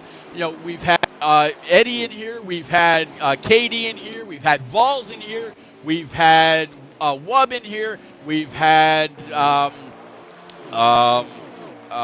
Marty in here. I mean, we've had Wordburn. I mean, Frozen. I mean, there's been so many different commentators that have lended a hand or 10 in order to make sure that this thing got kicked off and, you know, was maintained. We've all done a pretty big part to keep it going, and man, I don't regret a single race or anything that was called throughout.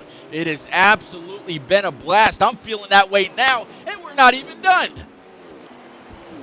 It's going to be about 56 laps. Sorry, ATL. It'll be 56 laps to go when we come to the line. The 48 of Cheese is still leading Dan the Lawman in second and Bit Skydiver in third. Now on 128 laps of competition and pit stops, just a few laps away with these guys really sawing at the wheel, ATL. Yeah, Rick, you can talk as much as you want, man. We've been missing you the whole race, so you do you. But yeah, Dan the Lawn Man in that 3 car, he had the lead. 48 of Cheese able to get back out front, and it's going to be something to see if he can get it, you know, a pretty good distance away from Dan the Lawn Man. But I don't know, that 3 car is, I feel like, going to be creeping up on that 48 here shortly. That 48 has been pulling away for a bit. Dan the Lawman had control at the front of this race, but now this Skydiver in that 32 Schluter Systems Fords has been right up on his rear bumper, but we can't forget about Q-Dog in the 9, and then that number 6, who sits in 5th place, being piloted by Juicy. Even though these cars are single file, they are driving their hearts out. You can see how close they are on that wall. But my biggest fear, Atlanta, is that they're going to be shredding their tires way too quickly towards the end of this race.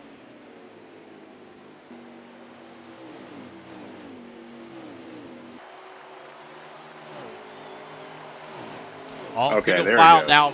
Oh, sorry. Yep. All single file behind that 48. Starting to see that 48 break a little loose, just like he did earlier, Atlanta. It seems like right about the mid stage, he kind of loses the back end of that machine, and then it Yeah. comes to him. He's got that car set up for the long run, and it kind of looks like that's what we've got right now. Quite a bit of a long run, and a lot of separation now between most of these cars. Well, I know some drivers, it might be some kind of a technique that he's kind of using. You can kind of whip the back end of your car out and kind of point it down a little bit more and get a little bit more momentum. Honestly, I haven't even raced Darlington that much in NASCAR Heat 5, but I know in NASCAR Heat 4, that's what I would do. I'd try to aim high and then shoot it down low really quick. And if my tires were low, man, it would spin me out immediately doing the line I ran. So that 48's doing a good job of holding it all together because it's not easy, especially with these races, I believe, being 50%. I've done a couple of league races, dude, and a 50% race, it's a pretty long haul as it looks like a caution is out. Yeah, a lot of content down the backstretch. 20 did a great job of avoiding all that. Again, 20 of advanced line. About 4 or 5 cars all included. Harvick fan, last points. We haven't got the points from stage 2 as of yet. Last points right about 40-13 in favor of NAOR. So not a big gap by any means, but quite a few NAOR guys up in the top 10 during or at the end of stage 2, waiting on Fry to break in with that update.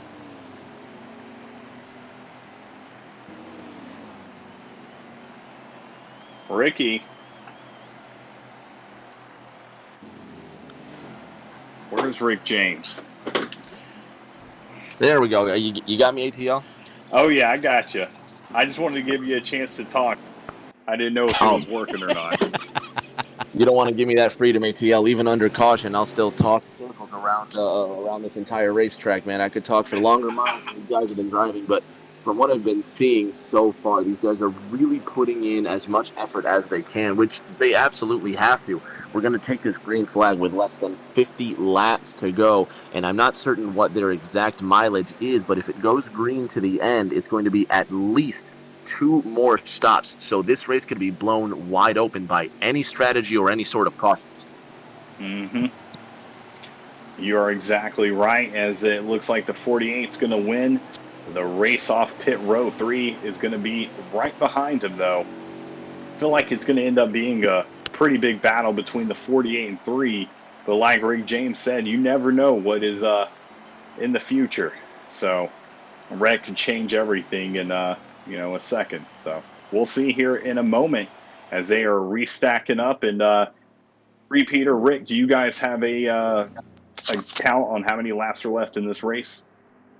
When they took that yellow ATL, go. it was about 56 laps remaining. It'll be 50 as they cross the line, so it should be right around 49 or 48 when we take the green.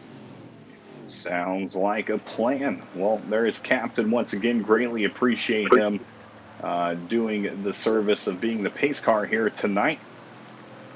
As the 48 and 3 are going to get side by side, and we'll be underway here shortly for a restart of the final stage here at Darlington Raceway. Yeah, it looks like 48 of Cheese. He's been up front, no stranger to that position whatsoever. 3 car of Dan the Lawn Man down right behind him. See quite a few cars go on by the pace car to get back on the lead lap. Guessing they took the wave round, and then of course that lucky dog. At the end of stage 2, Rick, there were only 9 cars. 9 left on the lead lap. 9 cars left on the lead lap, so really only 9 cars that can affect change without the help of a yellow flag, Pete. That has to be a testament to the leaders of, because pulling out to a big gap at Darlington is really up to your competitors, because a mistake-free race will be a successful race. So in these remaining 49 or so laps, those 9 cars on the lead lap must be careful, because they could throw away everything that they've worked for so far in these first 130 with one silly mistake. Absolutely, Atlanta. We've seen the 48 really pull away, be dominant. He's sitting right behind that 29. He's got to be rearing to go. He's got to be happy about the setup. He's got 3-car Dan the Lawn Man underneath the 32. I think he's going to be the first OMA entry with the 6 right to his outside. 9-car Q-Dog, 22 J-Paw. That's going to be your top 6 coming back to the line.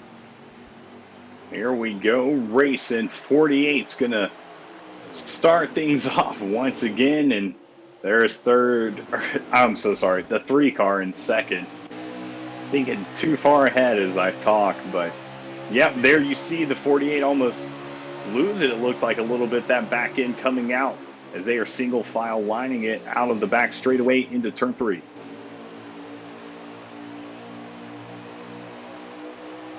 Rick, looks like the 6-car got just a little loose. That's going to allow the 22 of J-Paw to pull underneath and take that 4th place position. Right now, everybody's still behind a 48 3-car, a little higher up track than he probably wanted to. A little bit of pressure from that 32. Everybody right now throughout the top 10, at least top 10, are single file going into turn 3 and 4. Some trouble for the 14 of Baritone Boss at a turn number 4, Pete. He was wall riding all through 1 and 2, and now he's all by his lonesome, entering the Earnhardt Towers into turn number 3. Meanwhile, at the front, the 48 of Cheese continuing to run game. Dan the Lawman behind him, and Bit Skydiver in third, Pete. You mentioned J-Paw is starting to creep up into the top 5, but right now, it's all 48 at the front of this race. Yeah, that purple, white, yellow Ally 48 Hendrick entry. That Camaro's been very fast all race long. Led stage 1 with an amazing duel with the 88. Won stage 2 very easily, and like I said, at the end of stage 2, there are only 9 laps. That kind of gives you an idea at what kind of pace Cheese has been laying down for this entire race. But it seems like as the cautions went on and through the bit longer of a stage break where you get more of a chance to alter your setup a little bit, it seems like a few more people might have got a bit of a handle on what that 48's got underneath. Yeah, they definitely have learned some of his techniques, as that 3 is still got the draft off the 48. You're not going to have a... Oh, Fry Dog is in here. Get a little update. Right on. Talk to us, sir. Hey, what's up, guys? The 18's back. Rick, welcome back. Atlanta, thanks again. Yes, sir. Repeat, you're the man. Well, let's get Rick caught up. Stage 1 was 42.13 NAOR. You guys probably already told him that. I'll just let him know. And then stage 2 now, 49.6 NAOR, 91.19 going to stage 3. It's gotten a little better, too, since stage 1. Back to you, Pete. Appreciate you, right? I knew it. Yeah. So Atlanta, I'm gonna say back to you. We saw NAOR have a great finish between the 48 and 88. We were just talking about that. Then how the 48 very handily took stage number 2. 9 cars left on the lead. I'm sorry, on the lead lap during the end of stage 2. Are you surprised at all by those points? Not really. We've seen pretty much the same guys running at the top all race. They've avoided a lot of the collisions we've seen towards the back of the pack, so they've been pretty fortunate. And I don't know. I'm just hoping that they can take these last 40 laps or so and get them under their belt and not have any cautions or any collisions to worry about, because man, doesn't it stress you out if you ran this whole race at the top and then something like that happens? Yeah, Rick, we just watching that 48. He's starting to get loose, getting into that part of the run where his car just kind of goes in, and then it comes right back to him. He must have one hell of a wicked setup under him. Still a lot of pressure from that 332. Also, bit skydiver in that in that 32, like I just said, behind the 3 of Dan the Lawn Man. But Rick, I don't know how many times throughout this tournament we talked about stage 1 and stage 2 points really don't mean a whole lot unless you can put it all together throughout stage 3. Because stage 3, you're pretty much getting 3 times the points for having the most amount of people within the top 10 when the end of the race comes to be. That's exactly right, and that 48 of Cheese has been shredding tires, or he's trying to conserve. Either way, the number 3 of Dan the Lawman is right up to him, but numbers are important. Self-preservation is going to be a skill these drivers want to use. They can drive hard and try and pass each other in these remaining laps, but it will do them no good if they take themselves out. There's less than 12 laps before they need to hit pit road, Pete, and with at least 36 laps remaining. We'll get a lap count this time by. It still seems like it's going to be a 2-stop finish. 38 to go as they cross the line, Pete. Yeah, talking about pit stops here, Atlanta. Just saw the 12 of Stout Whiskey take that thing down pit road. Either maybe a little bit of ill handling, maybe an adjustment gone awry, getting it back to the way that it used to be, or maybe a little bit of strategy by that 12. We'll have to see, but he's been the only one that I've seen go down pit road. And as Baritone Boss comes on by the start stripe for that lap count, we've got 37 laps to go. Atlanta, it seems like every time I check in with Baritone, that's been the lap count. Yeah, I feel like that same way, but yeah, just about 36, 37 laps to go. But man, we're seeing some racing now. There's not that gap we saw in stage 1 and stage 2 with the 48 car. He's definitely got some contenders behind him, and he's going to have to work for this first place position now. Yeah, Atlanta, one driver that... Sorry, Pete, go ahead. No, go. Be my guest here. Go. Dan the Lawman in that number 3 Star Spangled Dow Chevrolet now finds himself in the 6th position behind the 22 of J-Paw. J-Paw's beloved Auburn went through some troubles today, so he is going to be looking to make up for that. A lot of drivers in this field, Pete, had some sour taste in their mouths watching their college football this afternoon, but the best way to get it out is to conquer the field with a win tonight. Well, I'll tell you what, the way that he came up, caught that 3 of Dan the Lawman and got past him, he is a man on a mission. He says, my Auburn may not have won the race, but won the game, but I'm actually going to get this 22 Pennzoil Ford Mustang up to the front and go. The 48 of Cheese is it's one of his buddies. We talk about NAOR every now and then. J-Paw's actually responsible for getting Old Cheese in the NAOR Cup Series. He knows what he's capable of. And I'm sure there might have been a little bit of sharing amongst friends. It'll be interesting to see if we see that 22 up front when it all matters. Nothing like a team leader winning one of these tournament races.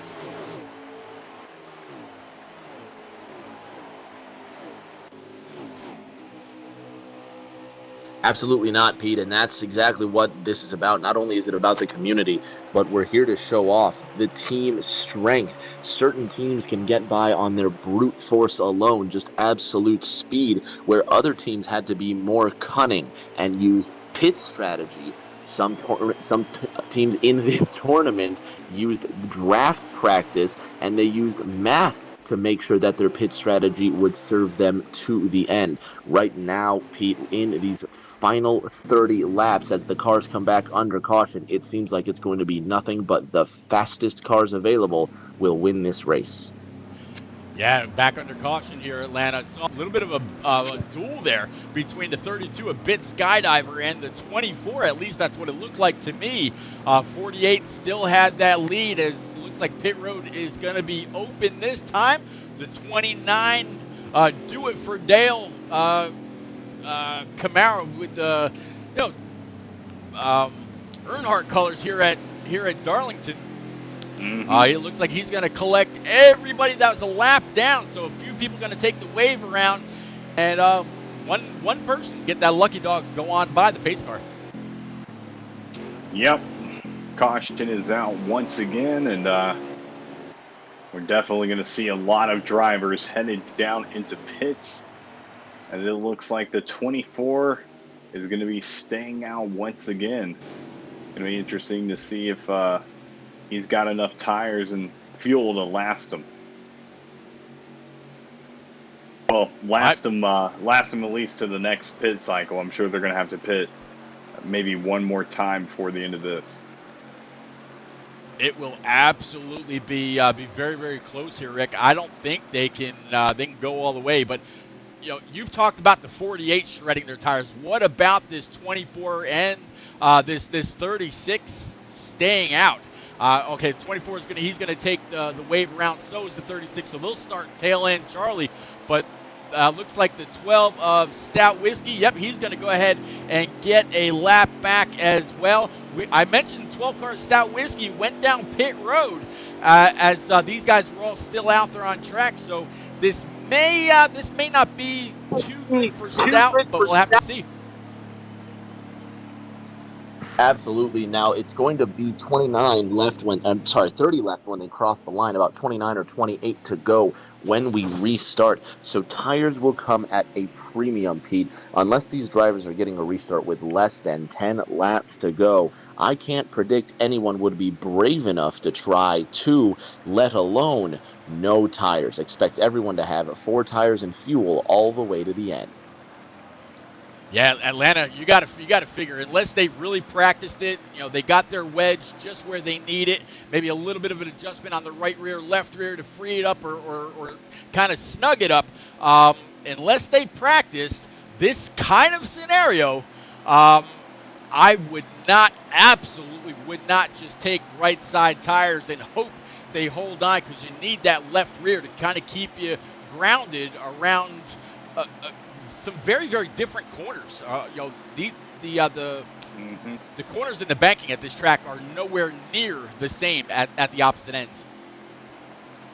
Yeah, you're exactly right. As that pace car is leading the 32 and the 48 around. And unfortunately, I'm going to have to go ahead and get off here, guys, because I've got a lot of stuff to do tomorrow, so I got to go ahead and go to bed. But I greatly appreciate y'all letting me come up here to the booth and watch this race and do a little broadcasting. Absolutely, Atlanta. We look forward to the championship race when the three of us will be back together. And, yeah, we'll complete this story, sir. Sounds good. Repeat Rick James, always a great time, and hope you guys enjoy the rest of the race and have a great rest of your night. Thanks, ATL. All right, so Rick, working our way back up front, going to be the 48 of Cheese, 32 of Bit Skydiver, 22 of J-Pa, and the 3 of Dan the Lawn Man. They will be your top 4 with the 4 of Goff rounding out your top 5. Go back green, heading to turn 1. 28 laps to go as we go back to green in semifinal number 2. Win or go home has never mattered more for these drivers, and it's Pete leading in the 48, Bit Skydiver in the 32 in second, making that charge for first as they approach the Earnhardt Tower. Yeah, 48's got the high side. 32 thought for a moment there about sticking it down low to the 48. 48 just a little too fast, a little bit too much momentum. Slapped that wall coming off the turn 2. Yeah, no, turn 4. 32 might try to the outside, right where the 48 had the preferred line last time. Still, 3 car, Dan the Lawman, 22 in Pa. Round out your top 4. I believe it's going to be the 6 in P5. Juicy in the 6 coming up, but so far it's been the 48-32 show all stage long. Cheese leading and Skydiver right behind him. This Camaro Mustang combo at the front of this one are coming around to make it 26 laps remaining, and it's still a strategy to bide your time at this point, Pete. No sense in making a pass to win this race when there's still 25 and a half to go. If I were the 32, I would sit tight and save my stuff for the end.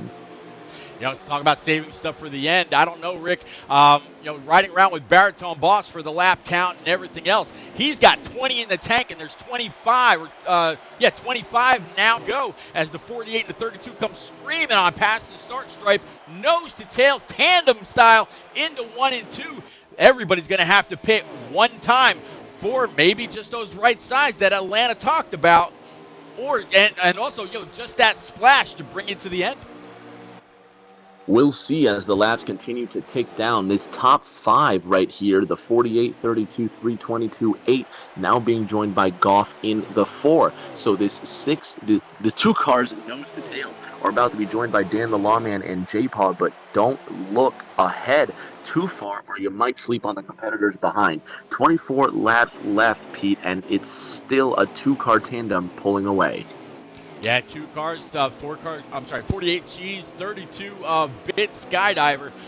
They are absolutely duking it out amongst themselves. They want to try to pull away as far as they can from that 3 of Dan the Lawman, from that 22 and other company. Let them race it out amongst themselves where they got to worry about line maintenance. They got to worry, do I need to block here, block there? Where have I been fastest all the way around? Do I even need to worry about it? As now we're looking ahead from the 4 of Goff. A whole lot of separation throughout this field. Maybe a little bit of con further in the back, though.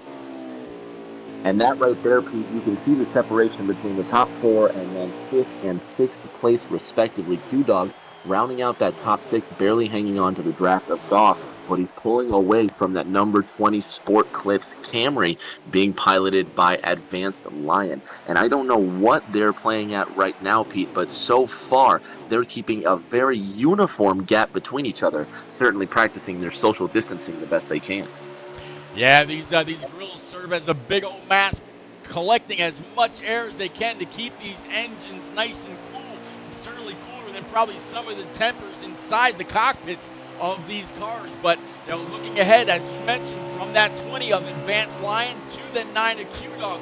9 running a pretty good race. Got the 4 of Goff. Goff is shown to have a lot of speed as well, but a whole lot of dirty air coming through those masks a little bit further back in the pack. Cheese has got to be happy about what he's got so far.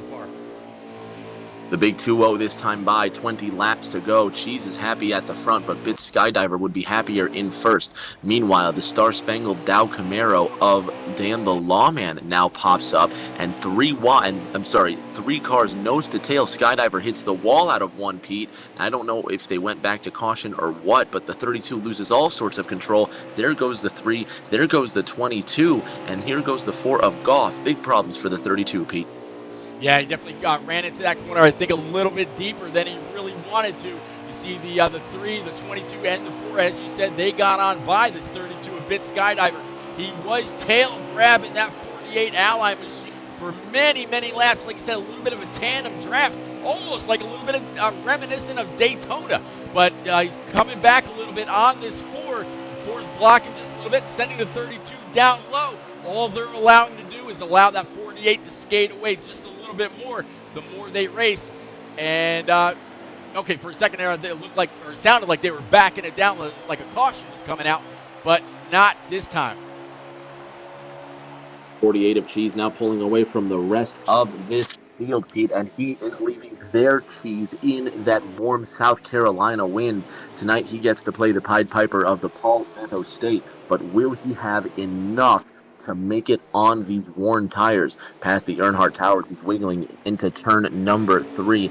This time by, Pete, it should be just 18 laps to go, and if we go green the rest of the way, Cheese will have to save his tires to make sure he can make it there in one piece. Save his tires, or at least save the rights. Save the lefts if he can. Not really use the rear end. Back off the throttle just a little bit. He knows he's got a fast car. He can gap the field with enough of a long run, which has really been his forte all night long. Has a little bit of contact there between the 4 and the 22. 22 of Goff and the 22. The 4 of Goff and the 22. A little bit of contact there that allowed the 4 to move on up. 30 Bit Skydiver. Now you got 2 OMA cars, a whole lot of distance behind that 48.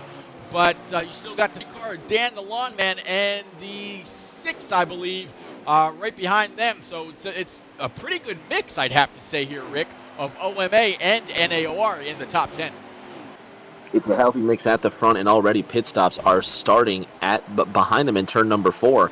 with 16, now 15 laps remaining. The 14 of Baritone Boss comes down pit road, and he breaks open the seal of green flag pit stops to make it to the end. The 32 of Bit Skydiver very loose out of turn number 2, and as the fans see cars that start to get loose and lose control, that could be an indication of worn tires and coming down pit road. 48 of Cheese still leads. SW Goff now in second place. All right, so Rick, I gotta ask you, 48. He knows that he's probably gonna have to. The latest he can run is till lap, 5 to go.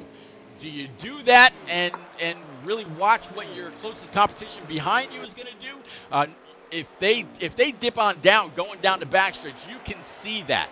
Do you go down the very next lap and take just right side tires, or are you thinking it's Darlington, the track's like a cheese grater, I've got to take 4 and only, I'd say maybe a half a can, just enough to get you to the checkers? Pete, this time by, it's going to be a dozen laps left on the ticker, and the 48 has to come down pit road if he can't make it. If a caution were to come out now, all the drivers that did not pit would be in prime position to lead with less than 10 laps to go, and it's not something Cheese can risk. If he's gambling to go all the way to the end, he's got to make sure he can make it. Otherwise, he really needs to pit now before it becomes too late. Okay, he was actually loose right there. I thought for a second there he was going to, bring it on down underneath that line on the backstretch, but he's got a car that's free enough to where it really drives off the corner, well, when he's not putting additional wheel into it, and he's just able to really keep the momentum up all the way around, get back to the throttle when he needs. The car seems to really respond getting into the corner.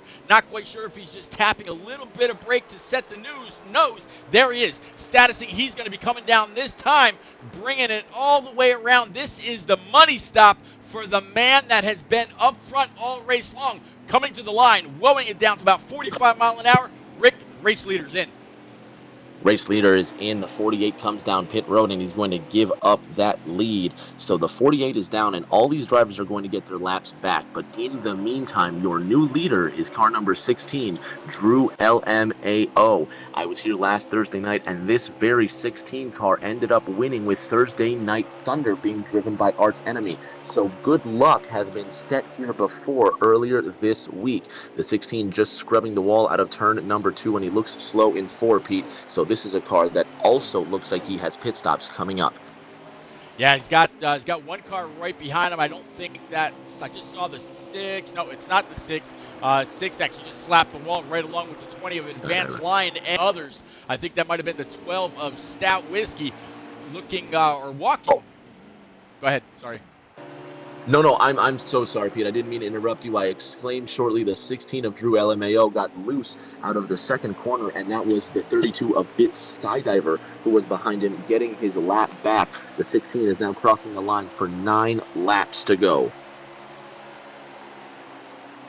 So 32 of Bit Skydiver. He's got a whole lot of clean track. See the 21 coming out of pit road, about to merge back up on the backstretch. Let's see. So Baritone Boss now out of the pits. He's a lap down, so we're sitting at lap 176. Laps remaining for these guys. Everybody in the lead. The 48, the 4, the 22, and others have gone down pit road. Whatever they got now. As we're inside, 10 laps to go. Man, it's gonna be a hustle to see who's gonna be able to make it, or Rick, using that hustle word, who's been hustling the field and saving just a little bit to go all the way. Leaders coming in with 7 to go, Pete. It'll be 6 laps left when he crosses the line. Drew LMAO is in pit road around the outside. There goes, I believe, the 36 car as well. So we'll have to see who re-inherits the lead.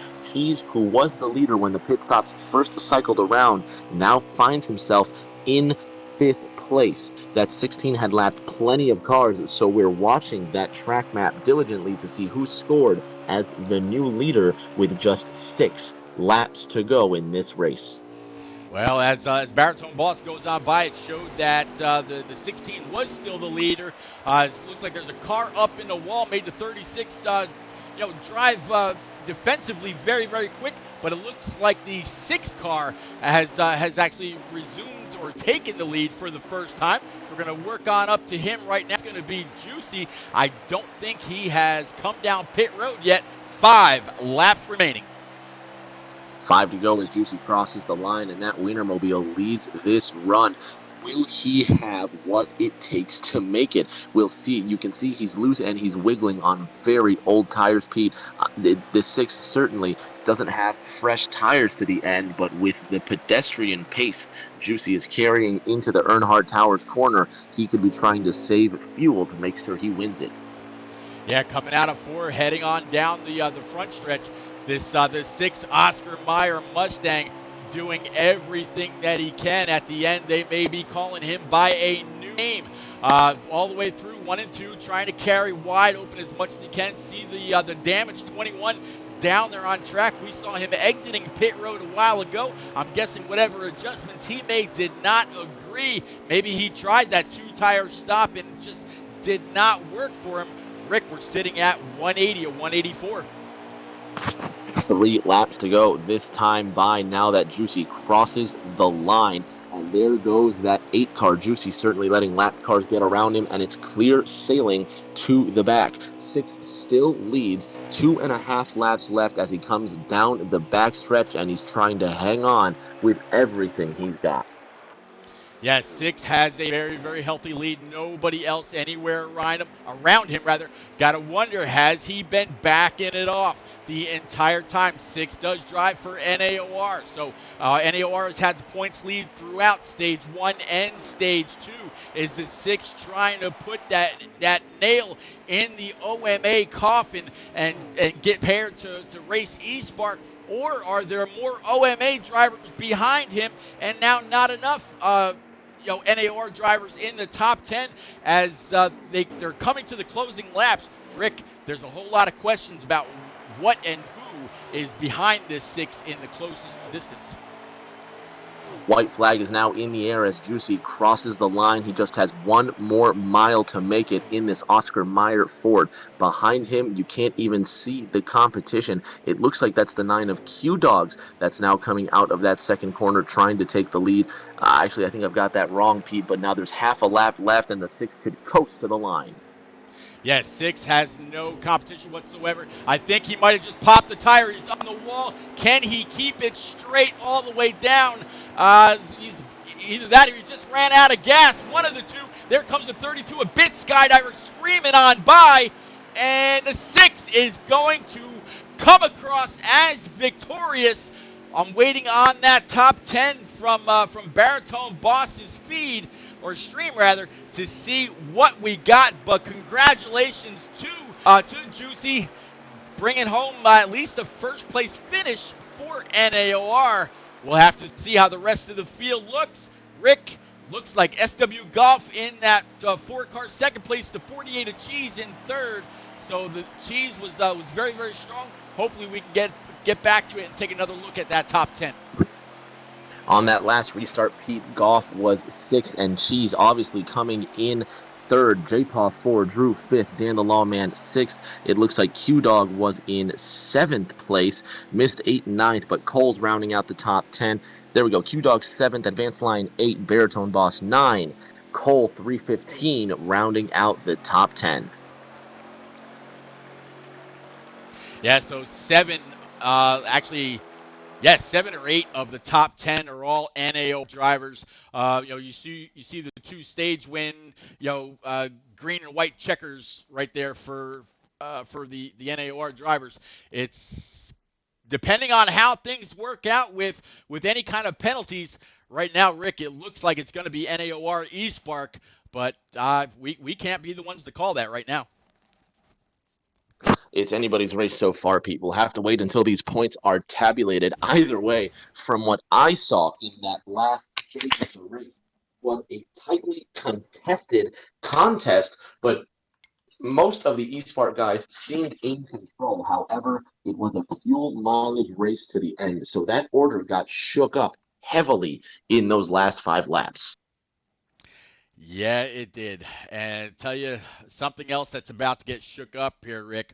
Um, you and I over these last several weeks been talking about that Chase Elliott diecast that has sat either in the top center of the screen, the bottom left of the screen, or all the way around this place. With everything that was going on right there, guys, we couldn't talk much more about it. Hopefully, we got the information out there. But with the last laps run right there, the ability to purchase tickets for that diecast is closed. So if you've been around for the race a while, you got the ability to scroll on up. Go ahead one more time. It was 1 ticket for $5, 3 tickets for 10. Cape has shut down that raffle, and I wish everybody out there good luck with it. And thank you very, very much for all the love and all the support that you've shown throughout that entire process. Rick, I appreciate you helping me to help Cape to get that out there. Pete, just because the raffle is over doesn't mean that the cause ends.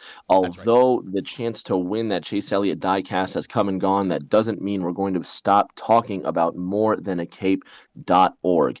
Every donation we make to morethanAcape.org helps children in their fight against pediatric cancer. A message we can all get behind, and the next time we have a great raffle like this, we're going to plug it twice as hard. So folks at home, if you have the chance, visit morethanAcape.org, learn about TJ and his story. Keep an eye out for the next time we do a raffle. It's all about community and it's all about love. So good luck to all of our Chase Elliott raffle entrants, and we're going to keep on keeping on with the charity, with the love, and with the community fellowship we do week in and week out. All right, guys, we're going to take one quick break right here, and then we will be right back with our top 3 as well as the team owners one more time right here from Darlington. We'll be right back.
All right, so yeah, we're back now. Definitely want to thank everybody for coming out, hanging out, and chatting it up, keeping us all company. So, Rick, go ahead and lead us off there, buddy.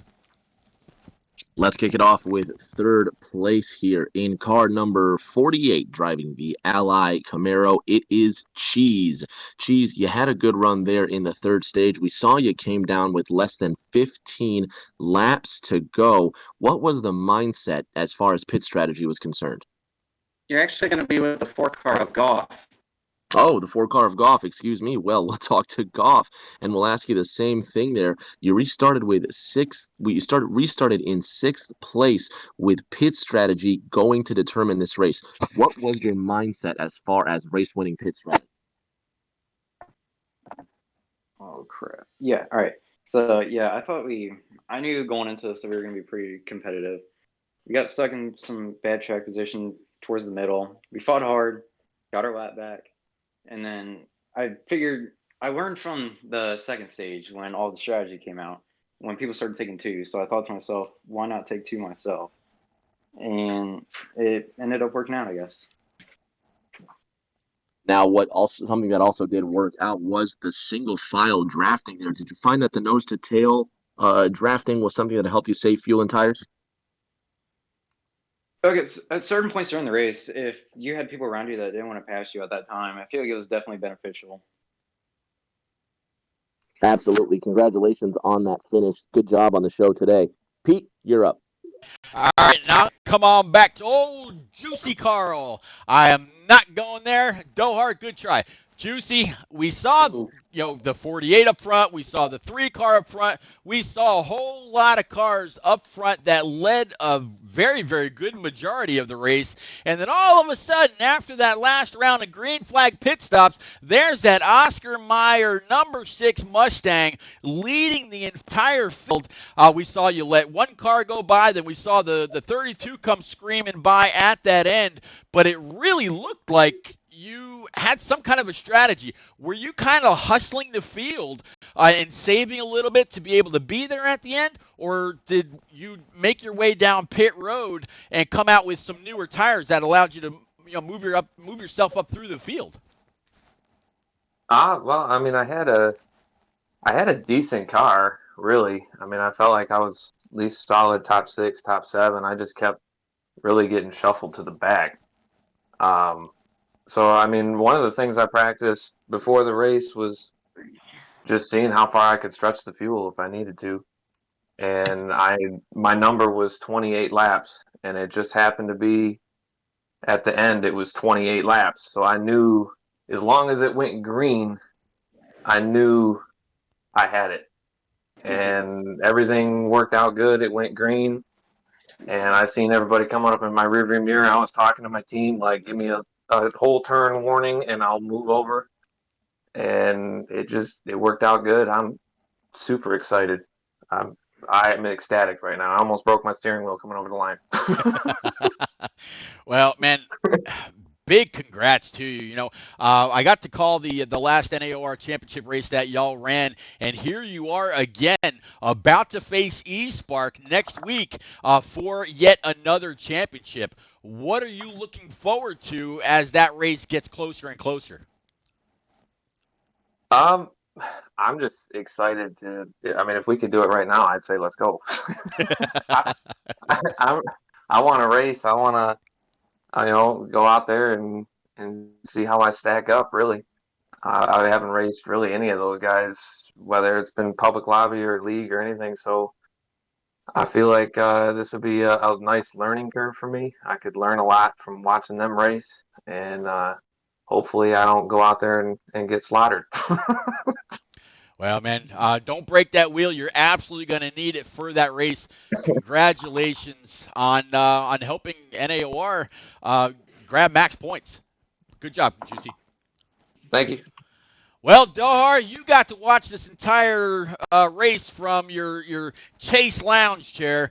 Why don't you go ahead and pick up our team owners, sir? Yeah, absolutely, Pete. Thank you for giving me that opportunity, coming aboard and streaming this. You, Atlanta, and Rick, you guys are awesome. You make this and give us kind of a face to it, and a shout out to NASCAR Heat for sharing our stream as well and giving us a little bit of publicity. But I'm with OMA, and I've got the results ready, and we kind of knew what they were. We talked about it in the driver's chat as stage 2 ended, kind of just mathematically speaking. It was, just going to be a little bit too much to overcome, but OMA actually brings it back a little bit closer there towards the finish with some good runs from Goff and Drew solidly up in the top 5 to kind of help ease the burden with a final score of NAOR 390 to OMA 254. And I'm here with Trippy Tricks, otherwise known as Vincent Iacovazzi, the representative for OMA today. Trippy, just walk us through kind of what the game plan was for your guys and just how you would describe overall your experience in the tournament, because we know, having to adapt with all the changes that we saw. Originally you guys weren't in the final 8 round, but you actually ended up winning your matchup and getting to the final 4. So I'd say it was a job well done for your guys. Yeah, you put it in a pretty good perspective with that. But going into Darlington here, I think the motto was trying to stay single file, and if you made a mistake, just let the other guy behind you go, just to cause less of a loss of time there, and basically just get a lot of points, especially after we lost the 2 cars in stage 1. We needed as many points as we got. We didn't really come up fortunate with that, but all in all, I'm happy for our guys. We all raced pretty good. We all worked really hard, and glad we made it to the Final Four, and I'd like to shout out NAOR and eSpark for making it to the final. That should be a good race because there's a lot of good group of guys there. Yeah, absolutely. Now, I know your guys are a young group of guys, but Vinny, how can guys get in touch and join OMA if they wanted to do so? You can message us on Twitter or Instagram. Their name is OMA_league for both. If you would like to watch any of the races, I know this coming week we have our 2 championship races for Xfinity and Cup at Phoenix on Friday and Saturday. Friday at 7:30 and Saturday at like 8. So if you want to check us out on Twitch, that OMA Network, and if you're interested in joining, again, it's OMA_league for Twitter and Instagram. Everyone is welcome. Absolutely, and you can also get to their Twitter from following that NASCAR Heat post that was posted earlier at 9:30. Oh my gosh, we've been going for 2.5 hours. Darlington's a long race. Either way, I am with now the winning team's team captain, the man, the myth, the legend, my second favorite driver in the 22 ever. The first would be Brian Tedeschi, only because he wrecks everybody and helps me finish better. J-Paw, what a torrid performance your guys put on when, if it came down to fuel, if it came down to performance, you guys pretty much had all the bases covered. Just talk me through your strategy for tonight's race at Darlington. We had a little bit of everything. I mean, we had, like Juicy said, we had all practiced to see how long we could go. You know, I mean, tires were a situation for people on lower presets, and I mean, had a variety of presets and different drivers out there. But I mean, just really wanted to I mean, we knew it was going to be a tough racetrack, a single file racetrack. Anytime you tried to pass in the corner, there was going to be contact. And, you know, we just tried to tell our guys to just, you know, keep down on that. And really, you know, I mean, even stage 2, we had quite a few people, you know, stay out and save gas there and got some good points. But, you know, I mean, just really shout out to OMA. They put up a heck of a fight. The 4 car, the 16, 32, 88, every one of them were fast. And, you know, it just contact will send you straight to the back, just like any other league. So just really apologize for some of the contact from between each teams. And I mean, I hope you guys, you know, reach out to them and join OMA, because it seems like a very good group of guys, people you could have some fun with. So definitely. And now looking forward and ahead, coming to the climactic moment of this tournament that we've all been waiting for to get to. It's already been announced. Or if it hasn't, I'll break the announcement now. It was already predetermined when the tournament was initially started that the final race would be held at Auto Club Speedway. That will still reign true. So it comes down to my team and your team, J-Paw, facing off in this finale, which I'm sure it'll probably be on Saturday, because that just seems to be the date that works best for all of us. But yeah. Describe to me kind of, you know, without giving too much away to me, obviously, because I'm your competition, but how you're going to talk to your guys about coming to this championship race where kind of this is what it all boils down to. Just go out and have fun. I mean, we know that you know, eSpark's got a ton of pro league drivers, and even the ones that aren't pro league seem to be just as fast. Because I mean, I race with you guys a little bit on Sunday nights. So, but you know, just go out and have fun, enjoy the moment, because like a lot of people do know, I mean, we started back in 2015, and I'm so glad for Juicy, because he's been my co-owner of the league the entire time since we started. He won the first race we ever ran at Daytona. And I mean, for him, we don't have another season scheduled. This is our swan song, and just to enter this tournament and have a chance to race with my guys. Every round was just, you know, guys, I'm glad I'm racing with you one more round, and then here we find ourselves in the championship. And you know, I mean, I don't have guys that are well known out there among the ranks. I mean, we got Stout, Whiskey, and I mean, who doesn't love Dan the Lawn Man? But just to be able to, you know, race with my guys one more time and be able to, you know, show their ability. And but I mean, you know, definitely a tough challenge versus East Park, as any league out there would know. So just, you know, keep it clean, keep it green, and keep the fenders on, because you ain't going anywhere if you got damage at Auto Club.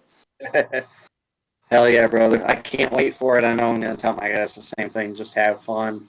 You know, I love running. I've told you in NNR, I've told you anytime, you know, I could run anywhere with Dan the Lawn Man and be about as content as a clam, because he's just one of the cleanest guys you could ever race with on the game. So he's an awesome guy to have, and a real core glue guy for a league. And I'm so glad that you guys have persevered through this. I know that there were times where you guys struggled, you know, getting all the cars on the track at the same time, and kind of all the adversity you guys had to fight through to get to this moment. So I'm glad you get to celebrate in that and enjoy it. I can't wait for our teams to face off here.